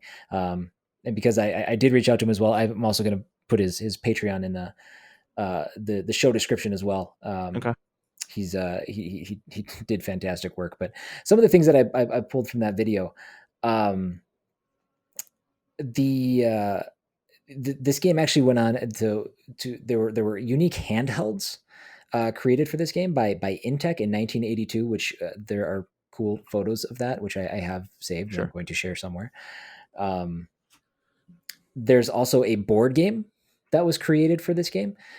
This is where I had never, when I had said my personal anecdote for this game is I'd never heard of it, thought it was one off. It's got handhelds, it's got a board game. This game made a cameo in the movie Rocky 3. And he actually has that included in the clip. Oh, nice. This game went on to spawn sequels. Crazy Climber 2 was released in Japan only in 1996. Hyper Crazy Climber was released on PlayStation. In 2000, Crazy Climber 2000 was released for the PlayStation, which was a remake of the original game using 3D models. In 2005, the original arcade game was re-released. Crazy Climber Wii was released in 2007. Original version was re-released on the Wii U Virtual Console. Sorry, my printing is all screwed up. I have half a sentence, just the bottom half of the sentence. Yeah. And it also showed up on PlayStation Network and Nintendo Switch as part of the Arcade Archive series, which is kind of what we're talking about specifically right now. Right. But I thought that was the video was really well done, and I thought it was cool to see the not only the pop culture reference in Rocky 3, but the idea that this game went on to spawn miniature versions of itself in handheld devices, and obviously the board game. The board game looks cool as hell. Yeah, I'd be interested to see what the board game plays like. I guess just to quickly go back about the song Wani Wani. So the thing that made me think about like, oh, is this maybe sampling the Crazy Climber soundtrack? Was the line in the song where it has the same tune is when they say like, man, do you know what really drives me crazy? Man, do you know what really drives me mad? And I'm like, is that a reference to Crazy Climber? Because it's the same exact tune, which is just super dumb of me to even think that. But yeah, I guess, and going back to the board game, I'd like to see how that plays because this is a very unique playing game. It took me a while to actually figure out how to climb Crazy Climber, how to climb like a Crazy Climber. So I was able to find it on it was just a website that had like NES games that you could just play in the browser, and I was like, what is this? So I gave it a shot. I could not possibly understand how to make my guy go up. I found a control scheme later on which answered my questions, but what a system. John, explain what it takes to get up that building. It's wild. So I was playing on the Switch, so I had access to what I think you need for Crazy Climber, and that's 2 analog sticks. Your left analog stick controls your left hand, your right analog stick controls your right hand. So you are trying to climb, or you're trying to reach up, grab a ledge. You actually have to put the stick up to put your hand up, and then you have to pull it down to actually pull your character up. So you're constantly alternating between up and down on each analog stick to climb like you would a ladder. Like you have to reach up with one arm while you're holding with another arm, pull yourself up, reach up with your other arm, pull yourself up. The controls are like you're actually climbing. And it's something that I had a hard time with at first, and it was actually the first thing I had a hard time with was actually starting the game, because with Arcade Archives, with the Arcade Archives version of this game on Switch, start doesn't start, A doesn't start, B doesn't start. The right shoulder button is your start button, obviously. So the first time I actually tried to play this game, it was going through its attract mode, and the character was climbing the building by itself, and not knowing anything about the game and just knowing that the name was Crazy Climber and that it's an arcade game that's designed to probably have you put as much money into it as possible, I thought you had to somehow wrangle this dude into climbing in the direction that you wanted him to climb, but he's going to be doing all kinds of nutso things by himself. That is not the case whatsoever. This is what I was referring to earlier when I said I was an idiot. Um, you actually have to start the game to play it. The character doesn't move unless you move, but there's a lot of intricacies with how you can grab ledges, how you can grab windowsills, shuffling left and right to dodge potted plants that are being thrown down at you, or the condor excrement that we were talking about earlier. It took a little bit of getting used to, but once you start getting the motion of alternating up and down on your analog sticks, it's actually a pretty smooth and cool experience. There's definitely stuff to master, like your arms. Do you have different directions that they can go? It's not just straight up or straight to the right. There is degrees in between up and right or up and left or down. That's That what you was need throwing to me play off so around with. much. I was trying to play this game with the arrow keys on my keyboard, and oh my god, it broke my brain. And then like going onto YouTube, and I watched there was a there was a speed run. I don't know if it was labeled as a world record. It doesn't matter if it was a world record or not. It was I was it I watched that, and then that was right before I tried playing the game, and I was like, my inputs are broken. Like obviously something's wrong here. This isn't I can't not this is broken. I hate this. I cannot comprehend how you would play that with an NES controller, Oh, like at no all. way. Like how? I think the up and the no, I'm not even going to try. I'm not even going to No, venture a do you guess. have to have like two controllers hooked up and just have like each D-pad being an arm? Yeah, Um, video games have I come a cannot long way. comprehend. I cannot. Um, but I actually would recommend picking up the Arcade Archive version if you are interested in it. Was it like it's $7-8? $7.99 on Yeah, PlayStation Store and on the Nintendo eShop. Now there yeah. are ways to get the older version as well, but you're going to spend a lot of money. Like if you want an arcade machine, it's only $3,200. Oh, that's it. Yeah, Great. no problem. It's not bad. Put that in your basement. Sure. Yeah, but I did find some cool, some interesting things. You had mentioned Nihon Busan. Is that? I think that's how you Yes. say it. Yep. They They're also were known as what, Nichibutsu? Nichibutsu. So this was actually the first game developed by Nichibutsu in 1980. But they went on to make some games that a lot of people will probably recognize. They made Die Hard for the TurboGrafx 16. I don't know if you're going to know the TurboGrafx 16 version of the game, but you've probably heard of Die Hard. I The WCW World Championship Wrestling for the NES. And I've also heard of that. that's right. And then Super Off-Road, which was an awesome game back in the day. I used to play it all the time. Oh yeah. Super Off-Road, the Baja for the Super Nintendo. Oh, very cool. They also have adult themes are running heavy in these first two games. But Nichibutsu also had the pleasure of releasing the first Damn video it. game, Sexy Idol Mahjong. It was the first video game to feature an 18 years of age or older recommendation for software for the home market. Oh wow. So Is good that for just you, for the Asian Nichibutsu. market that they hit that, or is that I don't know exactly where, but it just said that it was Wikipedia, so there's probably some further research that could be done on that as like where it was located specifically. Like, but totally? it did. If somebody Well, can prove that wrong, by all means, write in. Let me know. if it comes up on our list, we will explore That's it right. further. I wonder if it's on the list. I should check. It should Also, be. Mahjong sounds a lot more exciting to me than a hospital simulator. True. But maybe Yeah. that's me. I mean, I like a good puzzle. yeah, I should present it to my wife. She's a big fan of Theme Hospital. I should see if there's any crossover there for her. Sure. I'm sure she'll respond well to it. But let's see. Nihon Busan, as they were known, released their final home video game in 2001. Their final arcade game was in 2005. And in 2014, the company and its properties were sold to Hamster Corporation, which was responsible for publishing this on PlayStation and Nintendo. Nice. Another, It's cool that I didn't know that Hamster owned all this now. yeah. That's So great. as of That's a 2014. perfect place for their entire collection, probably. Yeah, and everything. Yeah, I think it made special note to say that all of their video game properties were sold to Hamster. So they have Die Hard for TurboGrafx 16. I Oh, didn't hell know yeah. that. They could re-release Great. that.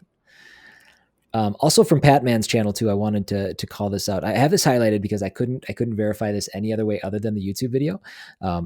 But I thought it was worth noticing or worth noting that this is the first game ever developed by Shingeki Fujiwara, who went on to actually oversee the Bomberman series. So while Bomberman Oh, was that's not a big listed pedigree. among the games that Nichibutsu worked on, the man who worked on Crazy Climber did go on to oversee the Bomberman series. And he was inspired by a Harry Lloyd 1923 short where he scaled a building from the outside, and a news story featuring a man dressed as Spider-Man that climbed a building. Which we see at least twice a year now. Right, exactly. Yes. Especially now that Spider-Man has made his full resurgence back into popular media. Do you sure did? Do you remember that raccoon that climbed there's some building in downtown St. Paul, but I think it Yeah. was the NPR building. It was like early in the morning, and it was like a play-by-play of how close he was getting to the top. It was like a full-blown like skyscraper brick building. Yeah, it just kept How on going up. how do Also, like raccoons do somehow that? a national story, which is great. I think it was saved. I think that raccoon made it out I alive. think, yeah, I think so. I hope so. I So hope that had it. We're it's just feel gonna, you know good what? We're just building gonna classic say story. we're gonna say it on the internet. There was a happy ending. The raccoon is fine. Absolutely, yeah. But the Um, full life. the final note that I have, and I think this is a really cool one. The cover artwork for the Atari version of this game was created by Hiro Kamura, who also did the cover artwork for Pac-Man, E.T. the Extraterrestrial, Mario Brothers, Joust, Galaxian, Centipede, Millipede, and others. So I mean, Wow. that is quite the. It's just it's cool seeing like Pac-Man, Right. Mario Brothers, Joust. Those Quality you like remember ET. those? Yeah, you remember those arcade covers, and he also worked Yeah, on Crazy Climber. So that's awesome. I found some additional radness, which is kind of a thing you'll hear me throw out from time to time. But I found an Etsy Crazy Climber arcade sprite set for $25 on Etsy. Thought that was kind of cool. A tiny, like, small version of a handheld LCD LSI game, which is different than the one released in 1982. Oh, That was weird. selling for $60, which I guess if you're into that kind of thing. Found a marquee game rec room LED display light box on eBay. So this game must have been so Totally. much bigger than I thought. Um, I mean, a lot of arcade games were. yeah, Think I about it. just that must be. I mean, it's still 5 years before I was born, which I think that Mm, we technically started looking at games from 1985 on. We through this kind of for this kind of reason, we're going to have to dig a little deeper and go farther back than that. So right. it's cool. And then real quick, reception wise, the game originated in 1980, so there wasn't a huge, there wasn't much of a rating system that existed at that time. But the re-releases, according to Moby, range between kind of a 60 and a 90, so pretty well received too. Given Yeah. given the wonky controls, which maybe it's not wonky, maybe it's just wonky to us who don't understand it, but True. actually pretty popular game. I mean, it did take a bit to get into it, and I'm sure that's part of the design of an arcade game. Like I said before, they're trying to get your money, trying to get you to pop more quarters into it to see if you can get further. And I think this succeeds with that Okay. quite a bit. Yeah, you give it more of a shot than I did. I think I'm all good I on gave it more Crazy of a shot Climber. than I thought I was going to. Considering my first go with it, where I didn't even play the game. There you go. Yeah. And that's all I've got for Crazy Climber. How about you, John? No, that's it. Had some fun with it today. Nice. So, Perfect. And that's what this whole thing is about. Trying out absolutely. new things, getting outside your comfort zone. All right. What do you say we take a break? That sounds great. Perfect. We'll be back. All right.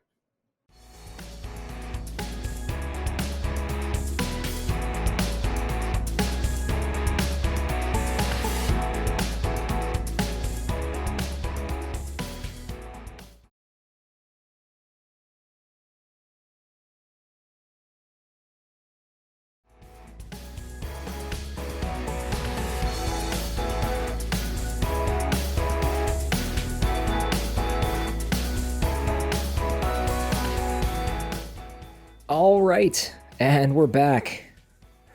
Welcome back, John. Hey, thanks. It's been 3 days. It has, yes. You guys It's don't know our recording process. Tell us it's been not been 3 days. 6 minutes. All right, let's keep going. So we've got 3 games left. These are interesting for their own reasons. So, let me introduce the next one. Sure. Even though I think you're going to have more to say about it given your activities this week, but Yes and no. we've got the 2005 game Eyetoy Kinetic. This is a Oh, game developed by SCEE Studio London, published by Sony Computer Entertainment of America. Released, like I said, in 2005. This was a PlayStation 2 game, and I have no personal experience with this game. I barely knew what an Eyetoy was. yeah.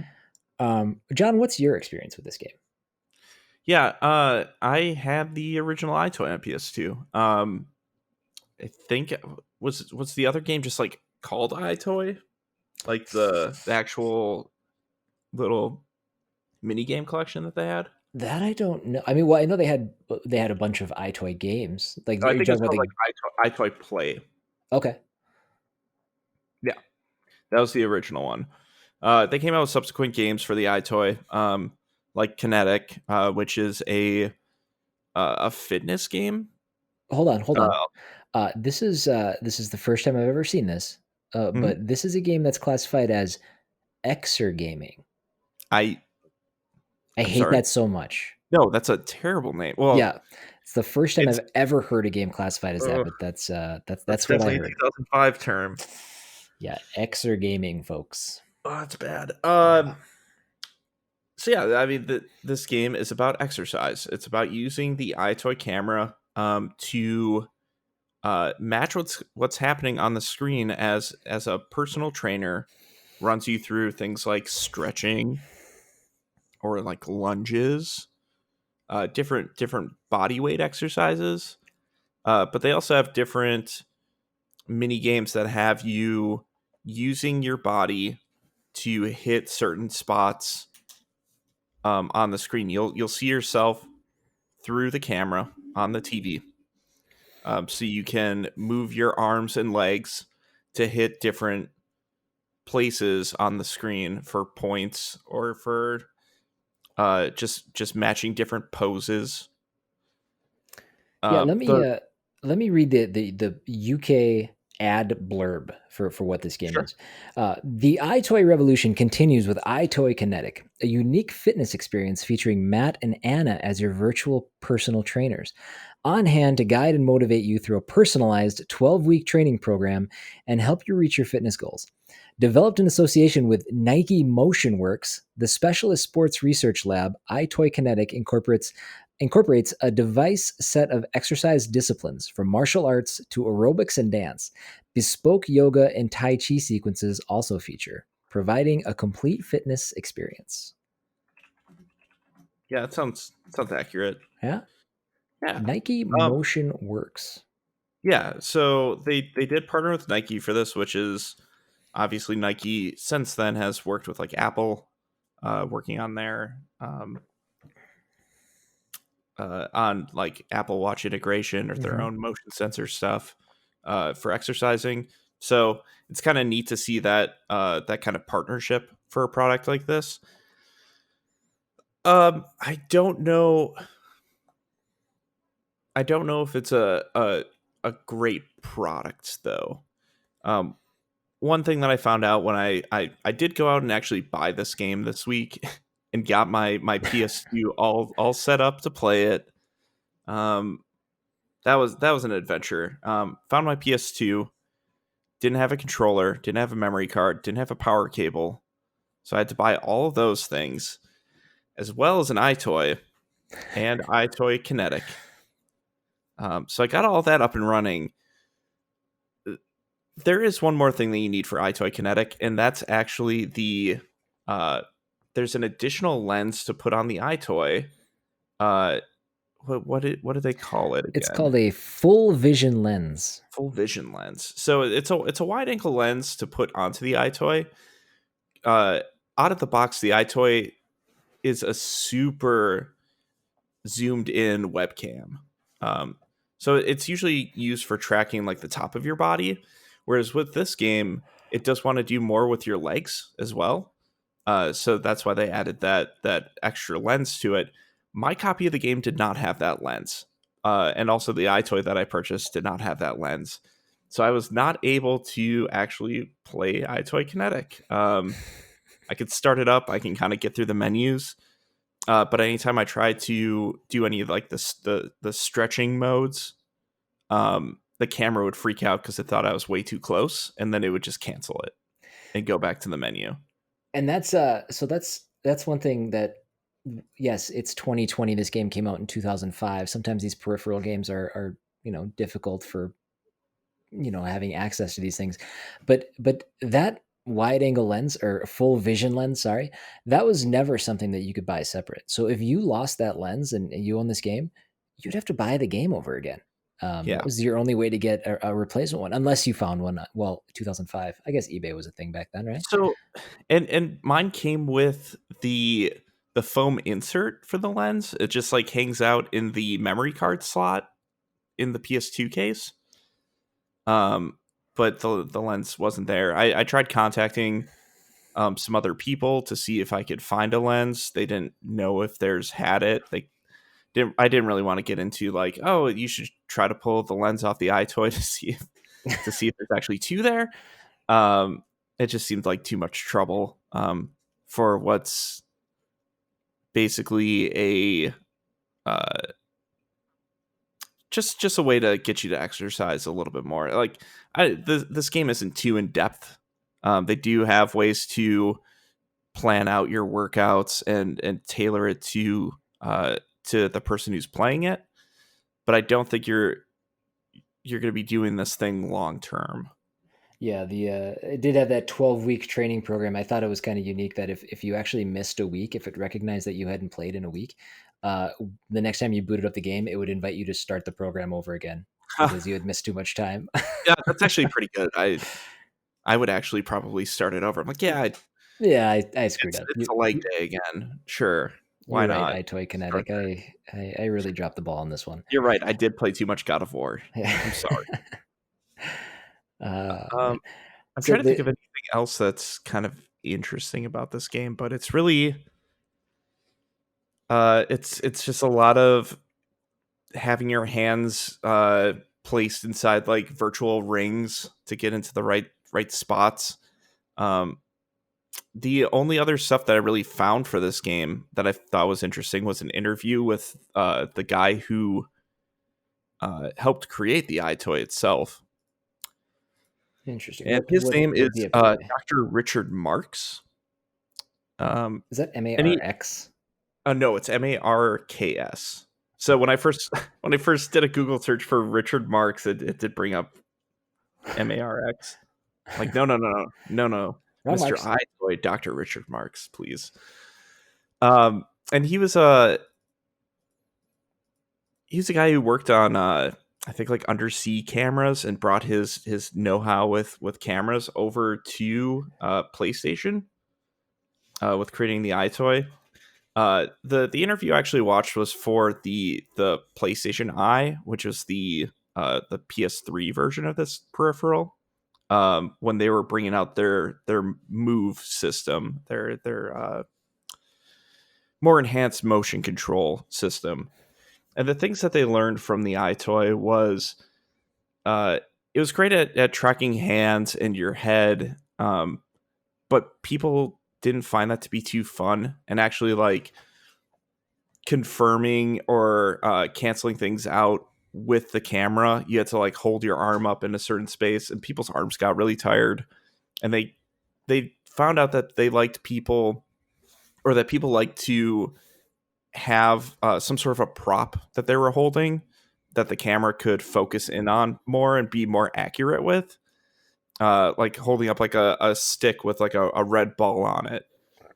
In the demo that they were showing was like fabric draping over it, and showing a way to do AR with those props, which led into them creating the Move controllers as something that was more accurate and more fun for the player to use with the PlayStation camera Nice.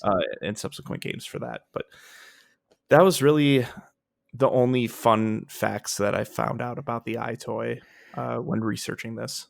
Okay. I mean, a little bit about like how I guess the game worked, or how you would approach the game. There were it was separated. Games were separated into four different fitness categories. So you'd have the cardio zone, obviously designed to improve your cardio fitness. The combat zone, Mhm. designed to improve speed, physical strength, and flexibility. The toning zone, designed for body conditioning and exercise. I mean, I thought exercise Yeah, was just kind sure. of the overarching arching thing, but they specifically call out exercise for the toning zone. Right. And then the mind and body zone, designed to improve breathing, posture, and relaxation. So those are the Yeah. four kind of main disciplines the game offered.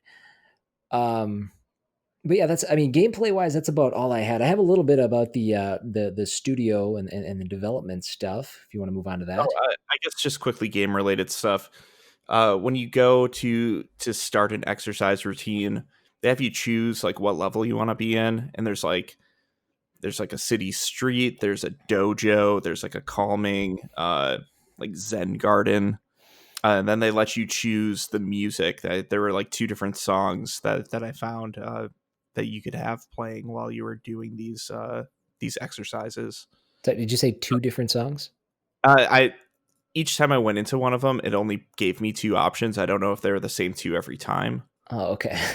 For like Interesting. stretching, that's for combat zone or a cardio zone. But yeah, they would give you two different options Okay. uh, to go in with. Um, well, okay, so the game developed by SCEE Studio London, which you won't find anymore. But SCEE Studio was created through a merger of Team Soho and Studio Camden. Okay.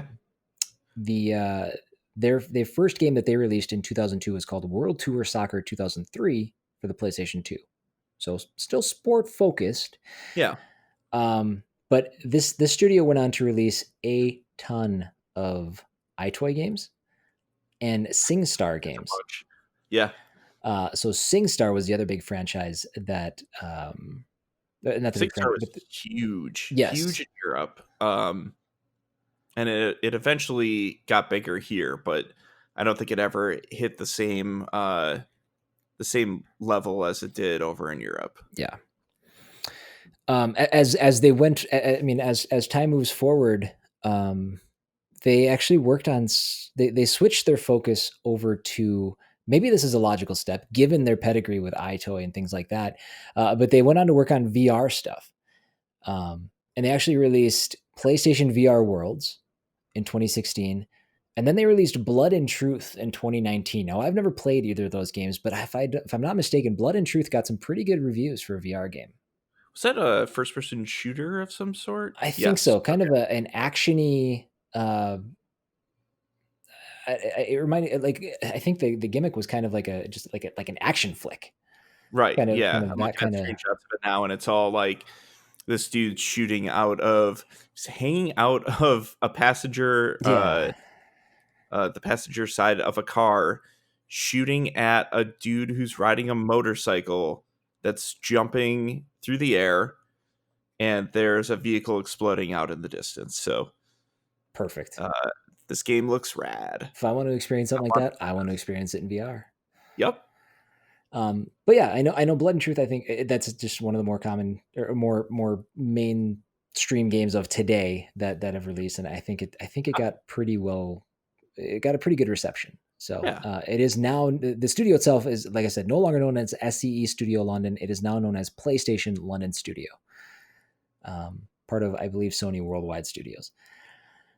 Can we purchase this game? It's a PS2 game with a peripheral, so it's going to be a little hard to come by. Yeah. But I did see a version on eBay going for anywhere between $19 and $38, brand new and sealed. So I'm assuming that Which, your lens would be in there as well. yeah, that's the way to do that. I bought mine from a used game store, where if you are going to buy used games these days, please support your local used game stores. I'm sure they have a tough time these days with COVID. They're not getting as much foot traffic as they usually do. So seek them out if you want to try to find games that we talk about each week. I had a great experience with one in our area. The name always escapes me. Well, why don't I go? Can you find the name? Because we'd love to give them credit. Yeah, While you're looking for it, I can kind of go over kind of how the reception was for the game. So this is our first kind of ability, our first game to actually look at how Moby scores actually work. So the game was actually received relatively positively, and it was reviewed by some of the bigger outlets. Game Informer gave it a score, IGN gave it a score, Eurogamer. In fact, they all gave it what would translate into a Moby score of 80.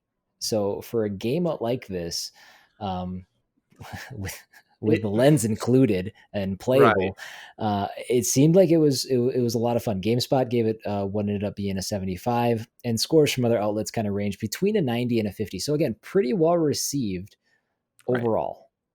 And that game store is called High Score Games out in Shakopee, Minnesota. Check it out; it's a cool store if you're in the area. For the scores for this game, you have to think about it. This was a concept that is pre the Wii. Yes. The Wii came out in the next year in 2006. So maybe we were hearing about the controller at the time. This is also pre Kinect. This is like the first camera. This is the first camera peripheral that we've seen on a major console. So a lot of this stuff is novel at the time, Mhm. and applying it to something like exercise is a pretty good idea because you're not as tied to the mechanics in the game as you are your own fitness and your own posture, your own form. So I could see how this could score quite a bit higher than I would probably give it these days. Yeah, I mean, this is kind of the great granddaddy to Ring Fit Adventure, which came out on the Right. Switch this Yeah. last year. And it's fun. The fitness genre is one that is expanding. Absolutely. If you So look at it's like Apple now is doing their own fitness app, and having like live personal or not live, but like they have their own suite of personal trainers recording videos every week, and gamifying it. So this is one of the pioneers of that yeah, industry. yeah. So I mean, overall, like very cool. I don't know if it's John. You've had some kind of exposure to the game, I guess, Yeah. without you not being able to really necessarily play it. I, But I mean, I've played like Eyetoy Play in the past. I've played okay, Anti-Grav, which is like their hoverboard racing game. And the technology is cool. It just never works as well as you want it to. yeah, right, Which is why I think why I said before that I think this scored so highly was because you're not reliant on the camera. You're not reliant on the technology as much. There is some of that in there. Um, but more of it is your own personal progress than anything. With something like anti-grav, you're moving your hands around to interact with objects. You're leaning your body to turn your character, and a lot of that just doesn't translate well. It doesn't control well. It's a neat idea, and obviously it was a pioneer for everything that we're seeing now, even with like PlayStation VR, um, and the Move controllers, like I mentioned before. Um, like we wouldn't get there without this. right. I think this was, yeah. I think that this did a good job of pushing things in the direction. I mean, there's something to be said for like the Wii, but again, this was out before the Wii. Right. Little different technology. We saw the Connect with the Xbox 360 and the Xbox One. Um, but yeah, I mean, this game was a risk, and No, it absolutely. people, a lot of outlets kind of gave it high scores for something new. So it's something to Yeah, be respected for sure. I don't know how easy absolutely. it is to play something like this in 2020, or how much you would encourage it given what else is out there. But It's tough. Let me tell you, trying to play this in the guest room in my apartment without without the full view lens. It's not possible. Um, and and I think just like camera technology in general has gotten a lot better, Yeah. where uh, the wide angles are more suitable for smaller spaces. I think even with that full view lens, I don't think I would be able to play it in this room. I would need to go out to like my living room and move around the furniture a bit to actually get it to work properly. Okay. Yeah. So, well, there you go. That's all I've got for Eyetoy Kinetic. Anything else you want to follow up on with that? No, other than I didn't realize how many games had the iToy branding on it until I started looking for this stuff. Oh, there's a lot. Uh, Yeah. yeah, there's a bunch of like fitness games. Like SingStar has iToy integration. Thing that I never noticed until now is every Dance Dance Revolution game on PS2 has iToy. Oh, yeah. I So didn't even think of that. so I'm guessing it just kind of like shows you in the background, or like your silhouette, uh or your actual image, like your room that it's capturing. I never noticed. I played a ton of Dance Dance Revolution on PS2 and never put that together until this week. Well, there you So go. that goes to show how important iToy was in the grand scheme of the PlayStation 2 for me. That's right. That's if there's one thing to take away from this episode, it's give Eyetoy its just desserts. Right. So, all right. Should we move on to the next game? Yes, please. All right. Actually, you know what? I introduced the last one. Let's give you this one. Yeah. The next game is Planar Conquest.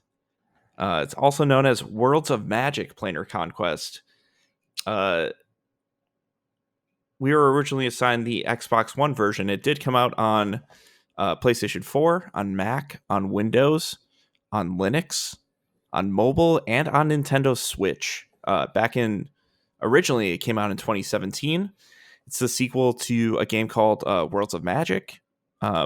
These are 4X fantasy strategy games by Wastelands Interactive. It's another Polish company, and they've been doing 4X games for quite a while. This one specifically is an homage to an older 4X series called Master of Magic. That was developed by Slimtex, who also made Master of Orion 1 and 2. What did you find interesting for this game? I'm going to kind of do the same thing I did last one. I'm going to read the ad blurb. Sure. I want Yeah, to let's hear it. see how the marketers wanted us to view this game. So, explore and conquer an almost limitless number of uniquely generated universes using military and magical power to overcome your foes. That sentence, I'm just going to stop right here. Yep. An almost limitless number of uniquely generated universes using. Okay. I read that and I think, okay, is this game reaching outside of its, maybe reaching a bit on what this game is capable of? Right. We'll circle back on that, but I thought that was an interesting first line. Find cities, raise armies, cast spells, and create powerful magical artifacts in your bid to become the supreme sorcerer lord in Worlds of Magic Planar Conquest, a 4X turn-based strategy game. Yeah. And then it has some features: 4X turn-based unique multiverse strategy game with 7 planes of existence. I have a very awkward 40 space between strategy and game. 40 plus types of world features filled with guardians and loot. D20 tactical combat system. Pick one of 8 races to be the first in your empire, lead your civilization to victory, customize your sorcerer lord, or choose a pre-generated character. Select from 12 spell circles with 400 plus spells available for your lord to learn. Find cities, raise armies, research and cast spells, hire magical heroes, and more. 100 plus unique military units to recruit and magical creatures to summon. Play out combat on a tactical battle board or auto-calculate to save time.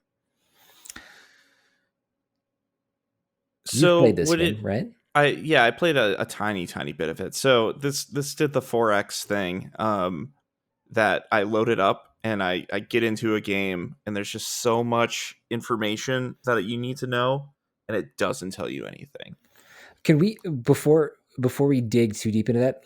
Yeah. I didn't even I've heard 4X thrown around and I've never heard it explained. So 4X means exploration, expansion, exploitation, and Yeah. extermination, right?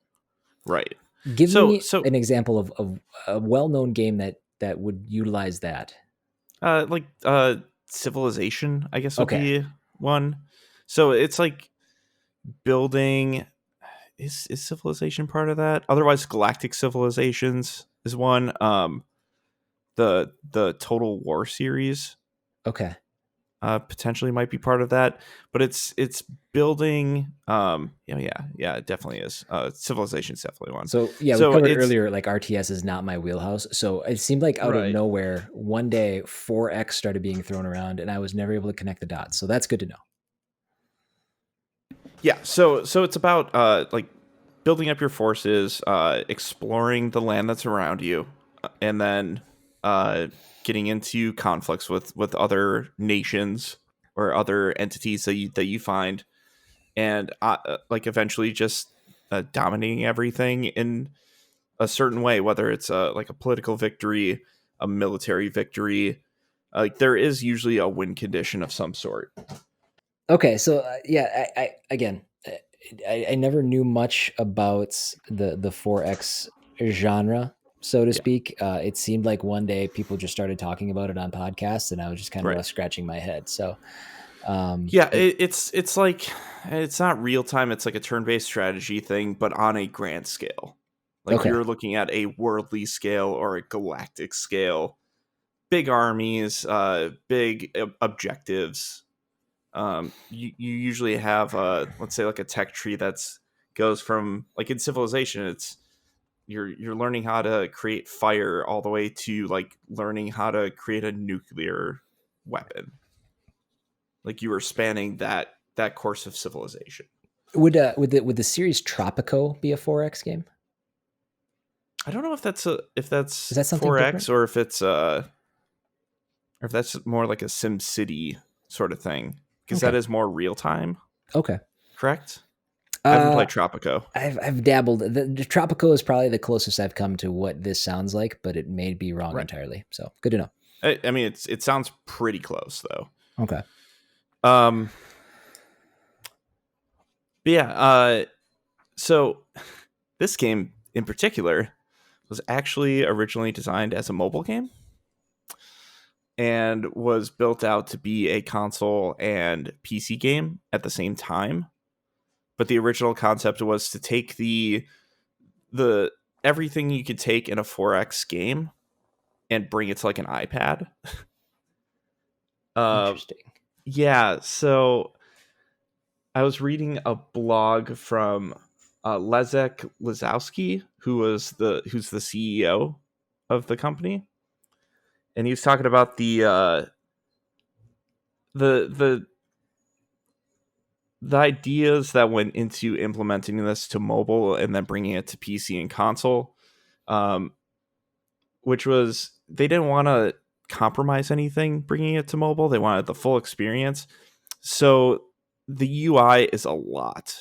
Like there's so many buttons, there's so many menus, and there's barely anything that tells you what you're doing.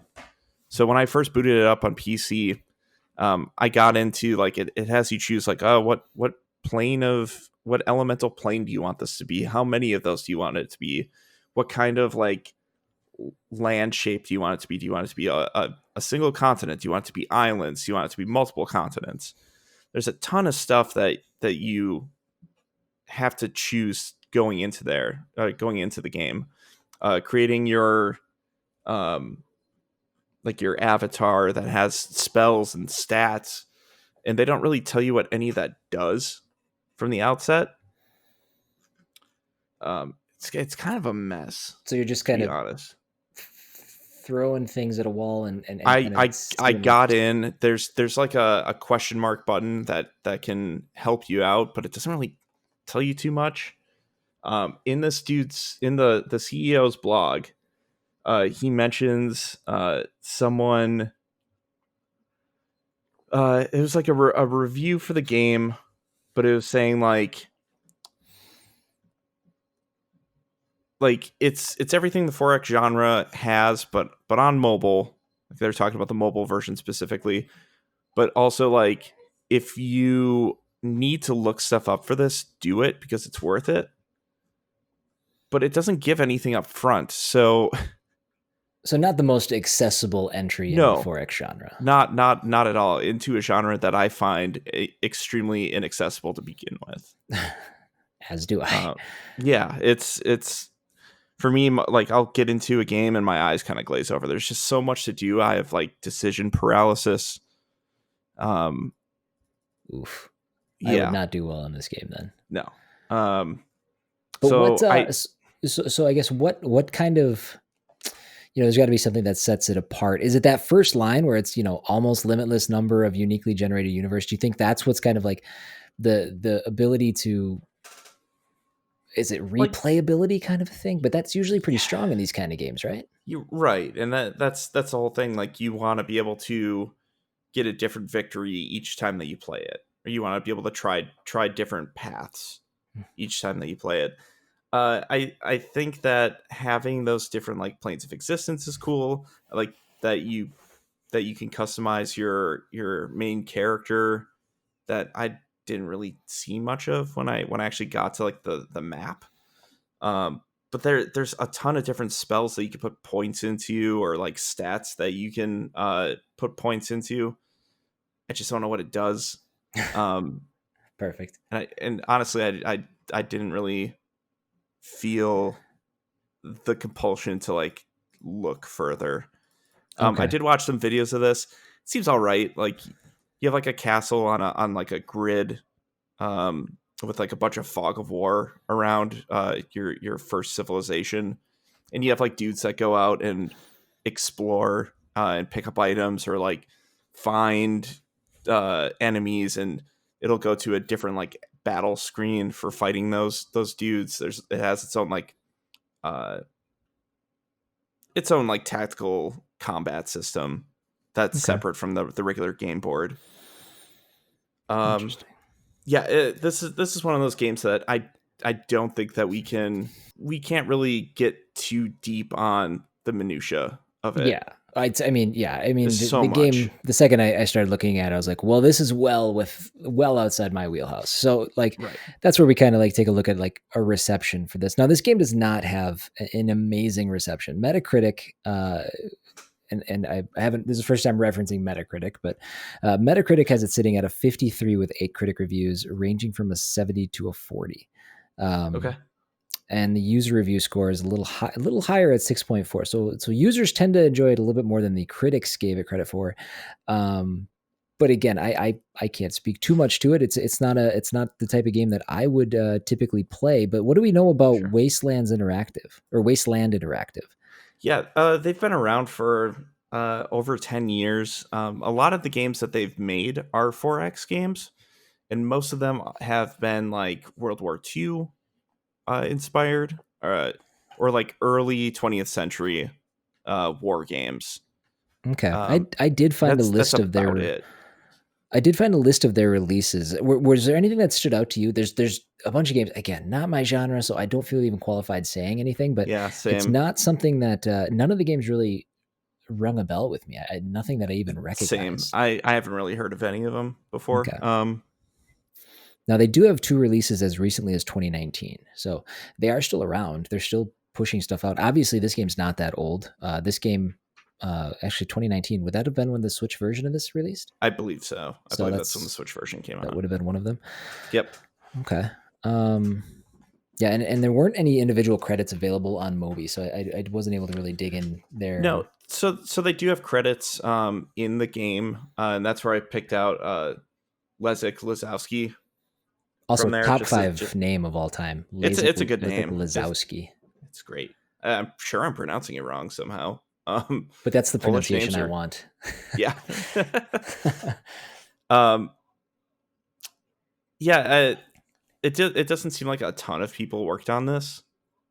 It seems like a smaller company. Um, but yeah, so I did see one of their other games on. I think it was on Steam.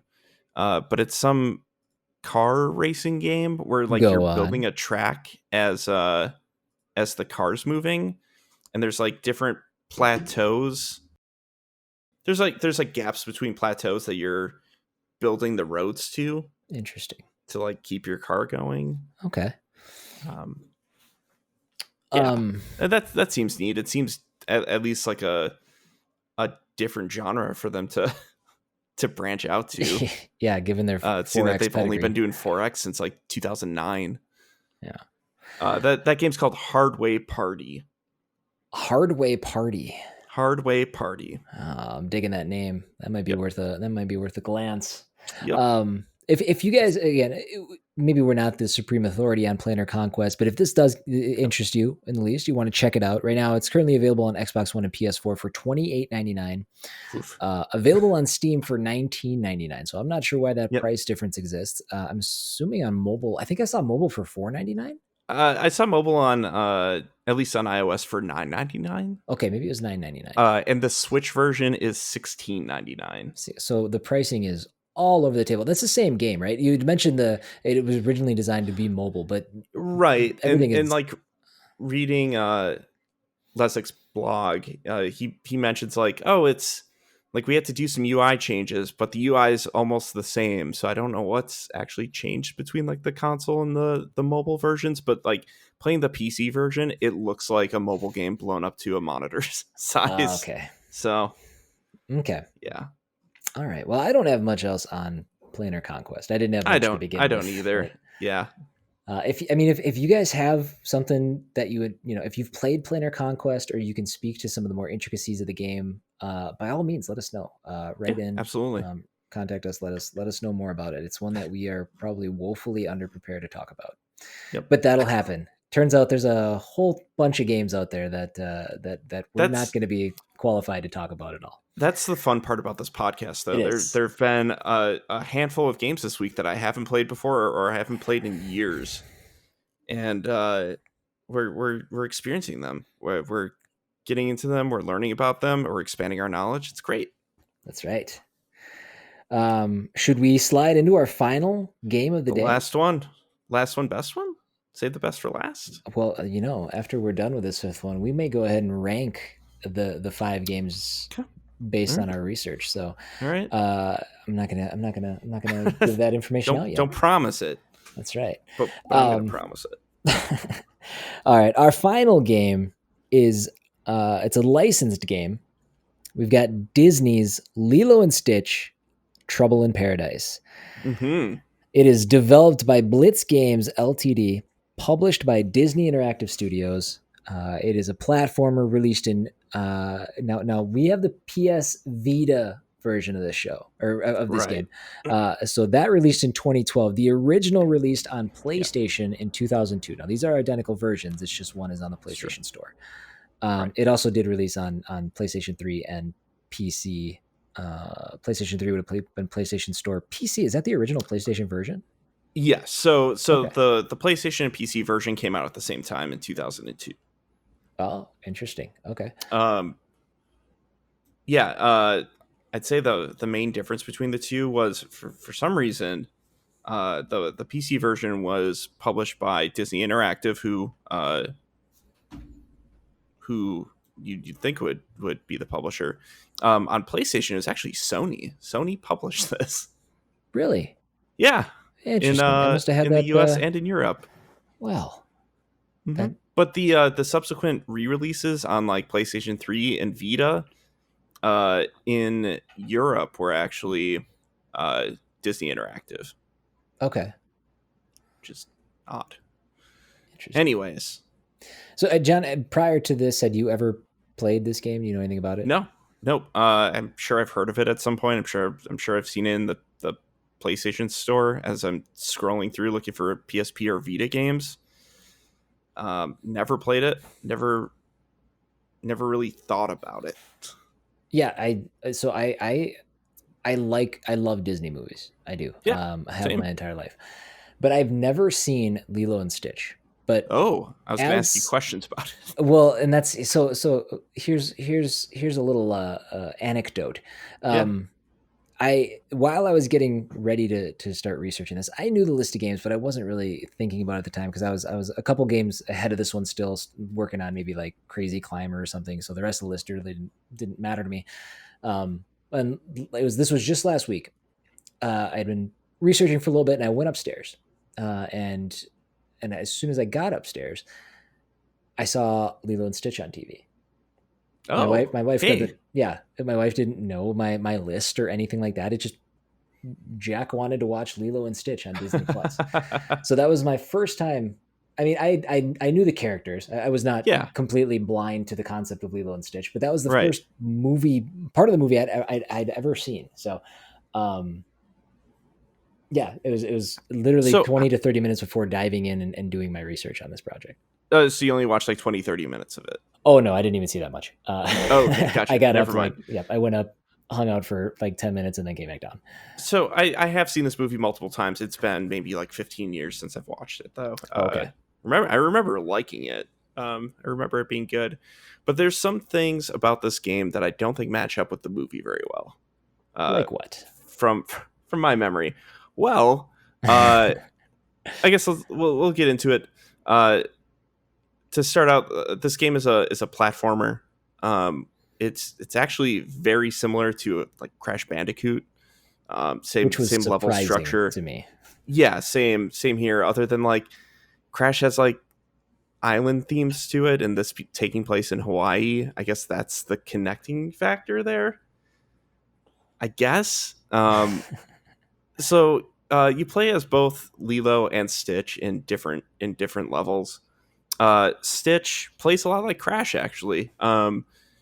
His one of his attacks is a spin attack. He's got a butt stomp. He jumps normally, and then he also like spits like venom or something at enemies, which I don't recall from the movie at all. That's not what I'm getting at though. Lilo, on the other hand, controls almost the exact same as Stitch. She doesn't have the spin move. She doesn't have the vomit spit, but she has a voodoo doll that she performs voodoo magic on enemies instead of the Is that spit. canon? I don't think so. I don't remember voodoo being. Oh, actually, wait, I do. From the little bit that I saw, I think she was And like, that's what I want to ask you about. Like, I know with like island culture, there is some like spiritual magic, but I wasn't sure if that was something that was present in Lilo and Stitch or not. there was. So I came up during the very beginning of it, and it was of the movie that is, and Yeah. the yeah she again, I don't know the context around this, but her sister was in her room Hmm. and watching her, and like she was down there like playing with these voodoo dolls and like putting them in some sort of like preserve or jar or something. I was very Oh, confused okay, about the okay, entire content, but that is one sure. thing I know that she had voodoo dolls, so it's Okay, okay. okay. That does check Well, out. that's there we go. That's something that I just don't remember from that movie. A lot Yeah. of it is like Stitch is an alien. There's a lot of cool alien creatures, and like Stitch being a fugitive. There's a lot of those Yeah. like prison escape tropes in there, especially from Escape Prison. There's Space Prison. There we go. There's the word I was looking for. Uh, so there's a lot of that uh, motif in the movie. Not so much in the game that I've noticed, which is weird. Yeah, Um, I it- watched a little bit of a YouTube video of it, just to try to get my bearings. yeah, But I saw the Crash Bandicoot clone, but that was it had voice acting. I did hear the voice acting. it does actually, which I was surprised. There's Yeah. full voice acting for characters, at least like between levels. There is also footage from the movie, which is used to okay effect. There's like a little setup video at the beginning that shows like Stitch crash landing, and then Lilo is at uh, like the Humane Society, and Stitch like decides to try to be a dog, to be adopted to get out of there. And then that's kind of where the game starts. Uh, but in the levels, you are collecting photographs and movie clips that you can go into the menu to view or to watch, and some of the movie clips are trailers for the movie, which I totally forgot about until now. But they're reworkings of other classic Disney movies. So like one of them is The Lion King. They're doing like the whole Circle of Life thing at the beginning where Rafiki is holding up Simba, but instead it's Stitch, and then everyone's like, what are you doing here? And then it kind of goes into the normal trailer. One of the other trailers that's in there is Aladdin and Jasmine are singing A Whole New World and like flying on the magic carpet, and Stitch pulls up in like this candy red spaceship and like hits on Jasmine, and she just like leaves Aladdin for Stitch, and they just cruise away. Real weird. Okay. Just some weird stuff. There's Disney fanfic here. I like they it. wanted to put some like edge on Stitch somehow. Like Stitch uses guns, which I don't really recall being in a lot of Disney movies of the era. Like obviously they're laser guns and not like real guns, but right. It's imagery that you don't normally see for a Disney cartoon. Interesting. Yeah. Well, let's a little bit about the developer. So Blitz Games, they actually functioned as a separate development division under Blitz Games Studios, but they specialized in licensed games from both Disney and Nickelodeon. Okay. Which I thought that was kind of strange. Those two were kind of warring factions. So the idea that they kind of relied on the same developer for their video games, I guess, right? Maybe they jumped ship at some point. Yeah, like it's I don't know. I guess if you prove that you have a good relationship with like licensed characters, people are going to want to work with you. There you go. I mean, yeah. I think the next point is probably it's probably the most important aspect of this studio. Sure. They developed what, in my opinion, is one of the greatest party games ever made. Can you guess what it is? Can you guess what that might be? Have you seen my notes? It's not a Mario Party. It's not a Mario Party. Is it a Fortune Street? It's not a Fortune Street, no. Okay. What is it? It is Fusion Frenzy. Oh. That game is awesome. Oh, that's incredible. And I found out that they developed Fusion Frenzy, and I was like, that's awesome. I also found out that they're defunct. Blitz is no longer around, but that made me sad. That's sad. Yeah, on a level that that's unfortunate. I don't think I could have seen coming. Fusion Frenzy still lives on in our hearts and will live on your Xbox Series X in HDR. That's right. I need to probably get one of those then for that to be true. But absolutely. Yeah, in 2013, they announced they were unable to secure funds for continuing business, and they were shut down. Their final release was Disney Epic Mickey 2: The Power of Two. Wow. That's a big title. It is. To go out on. Epic Mickey series. I remember a Game Informer cover art of Epic Mickey 1, I think. Yeah. And I was like, oh, that was such a big deal. Bringing in what's his name? The rabbit. The rabbit? So it was the rabbit that was a Disney it was a Disney mascot before Mickey got popular. Yeah, I know what you're talking about. I've even watched some of that because it's that really old stuff's up on Disney Plus. I don't remember. Looking for the name now. While he's looking for that, I'm also going. Sorry, is it like Oswald? Oh, it is Oswald the Lucky Rabbit. Yes, that's what it is. Yep. So like that was like this big thing. Warren Spector wanted to bring back Oswald and actually got Disney's approval to do it, and put Mickey in this game, Mickey and Oswald in this game where I think Oswald's kind of messing around with different Disney franchises, but Mickey also had like a good or evil system. There's the like the Paragon system, like in Mass Effect. Oh, where you could erase things with paint thinner or like paint things in with like your paintbrush. And if you erased more things, like Mickey would change visibly. Okay. And I think characters would react to you differently. Like Epic Mickey was a wild game, just a weird, cool game, and I'm really glad that Warren Spector got to make that thing. Interesting. And a sequel. Those are Wii games? Yes. Okay. Yep. Well, and then speaking of like individual credits, there's one person that I came across that worked on this game that I thought has had such an interesting history in video games, and these are the connections that I initially was hoping that this show could unveil. Yeah. So the producer on this was a guy named Damien Pinnick. Is that a name that you've heard of? No. I couldn't tell if it was familiar to me or not, and I don't think it is. But so I mean, he has an extensive history in video games, going back to World League Soccer '98 doing QA. Okay. Oh, wow. But these are the different games he's worked in varying roles. So he's worked on Final Fantasy VII doing QA. Okay. Yep. That's a good one. He's worked on Disney's Aladdin as the associate producer. Red Dead Revolver. We'll say the second one.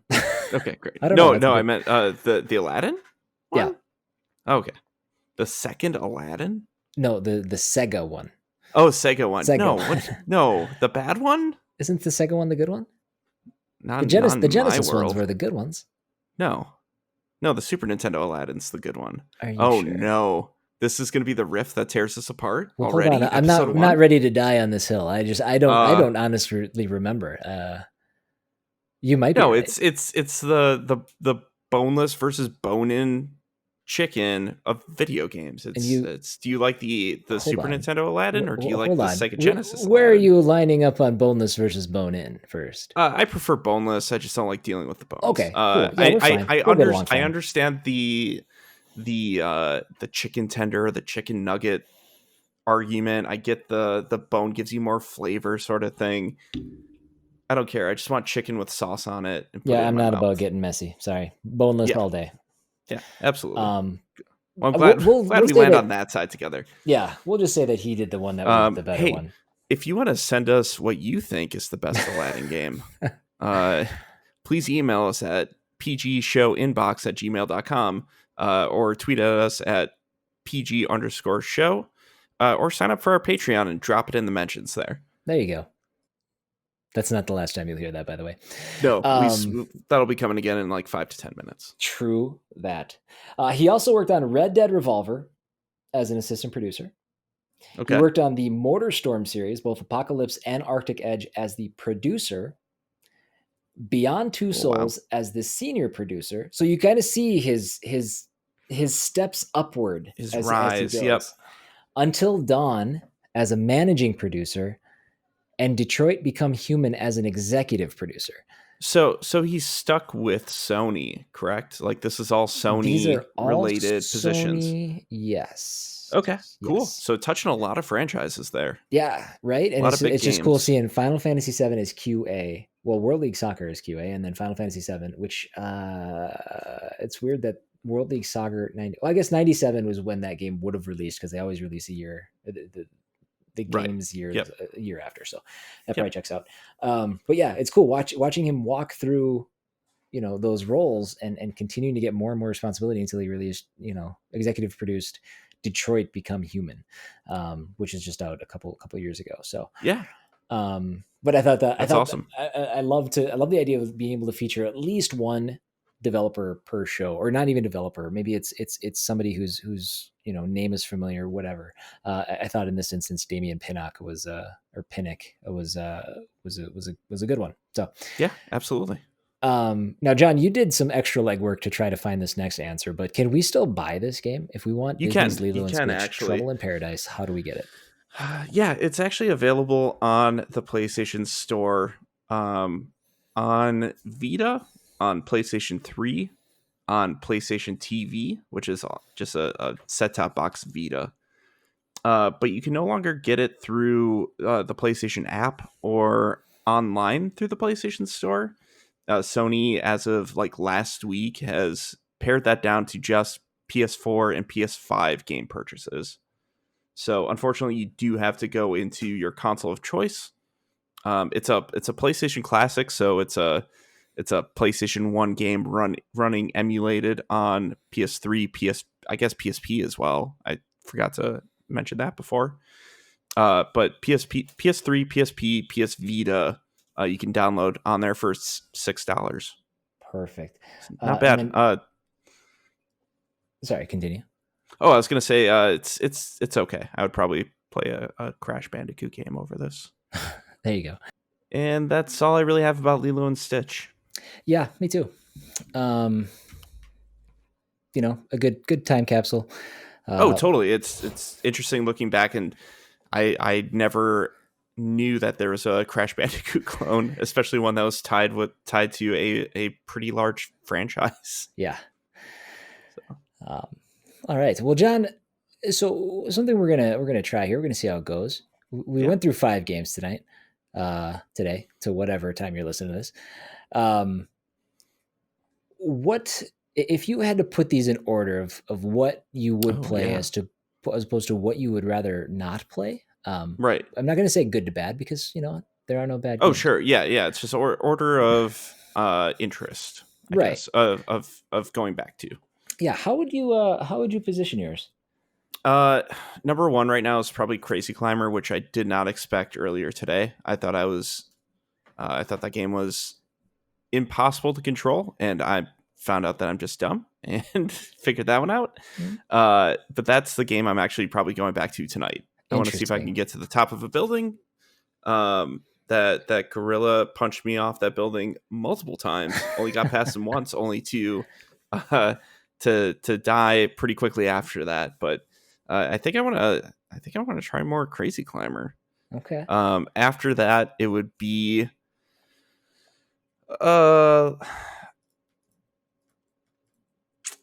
what would I want next?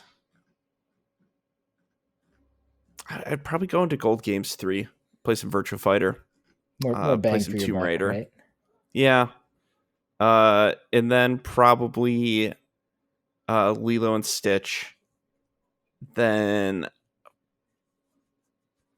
Planar Conquest, just to give it another shot, and then Eyetoy Kinetic. Okay. I think that's my rundown.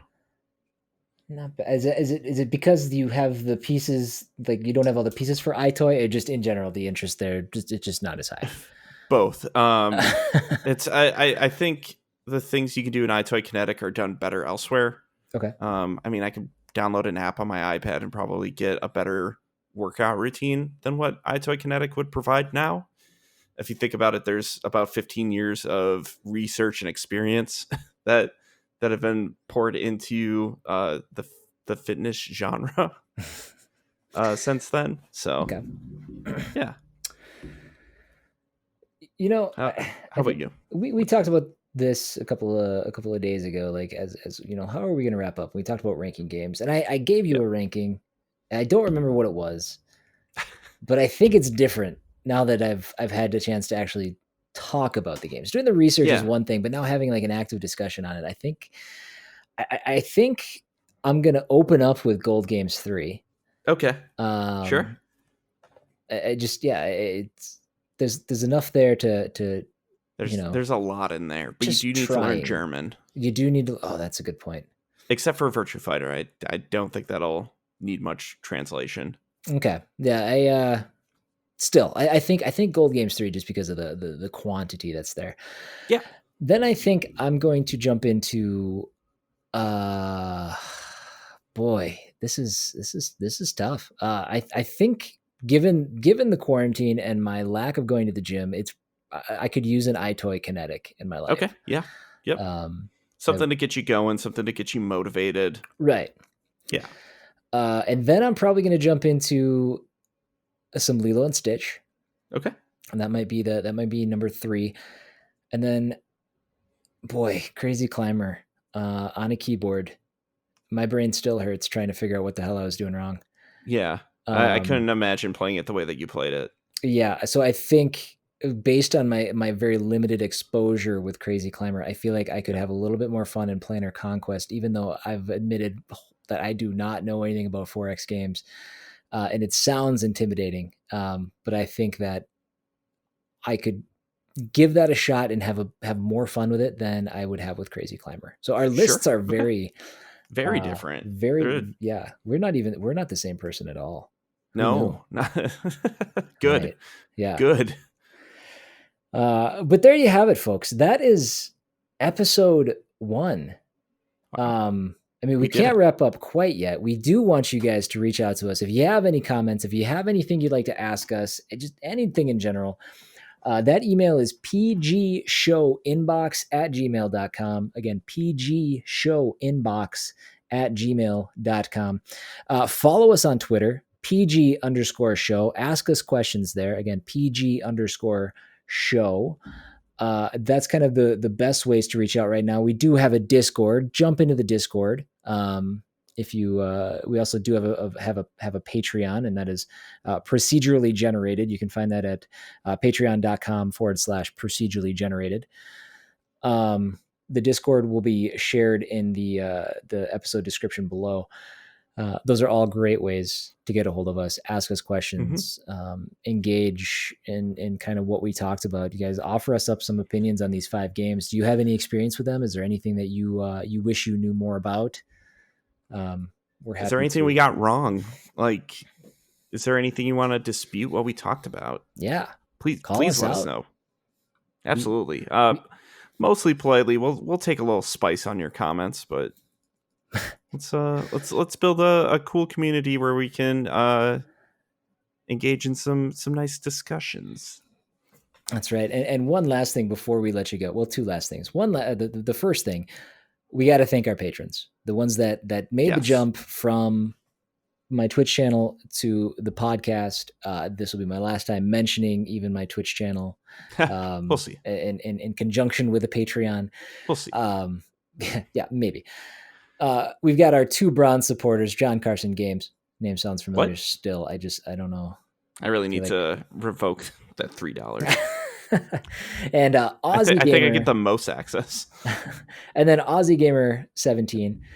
Our silver supporters, we've got Tori Glumac and The Lone Wolf 2010. Thank you. Then our gold, we have X Chin. And then our 2 platinums, we have Mecha Sprite and Jody Morse.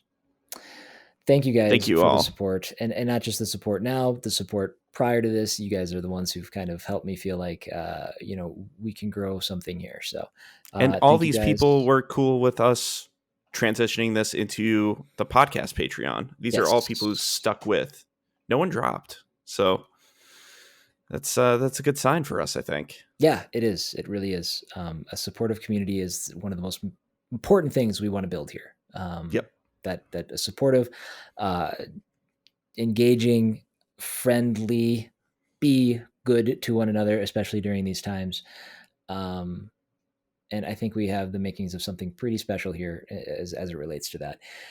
My last ask of you guys, please leave a review on whatever platform you're listening to us on. We would love to reach new ears. We'd love to have new people, wander in. We'd love to have new people comment. That's not to say we would ignore the old people that do comment, but the more people we have, the more options we have for discussing the different aspects of the games that we talk about, the questions you guys might have, all kinds of stuff. So please do that. And please, if you have anybody who might like the concept of this podcast, please share it with them. Yes. Let them know. Yes. But word of mouth is huge for us right now. Yes, it is. We are only 2 people trying to do something here. So yeah, absolutely. We would appreciate any help that we can get. But I think that's it, dude. I think that's an episode 1 in the books. In the can, man. We did it. Now the format will look a little different next week, hopefully, with some of our community things kind of getting intertwined with our run of show. But I think for the most part, we couldn't have asked for a better opener. I agree. So cool. Without further ado, you guys have a good night, day, week, month, whatever, and we'll talk to you guys soon. Not month. Bye. We'll talk to you at least a week from now. Yeah, we'll see you next week. We'll talk to you next week. Bye. Bye.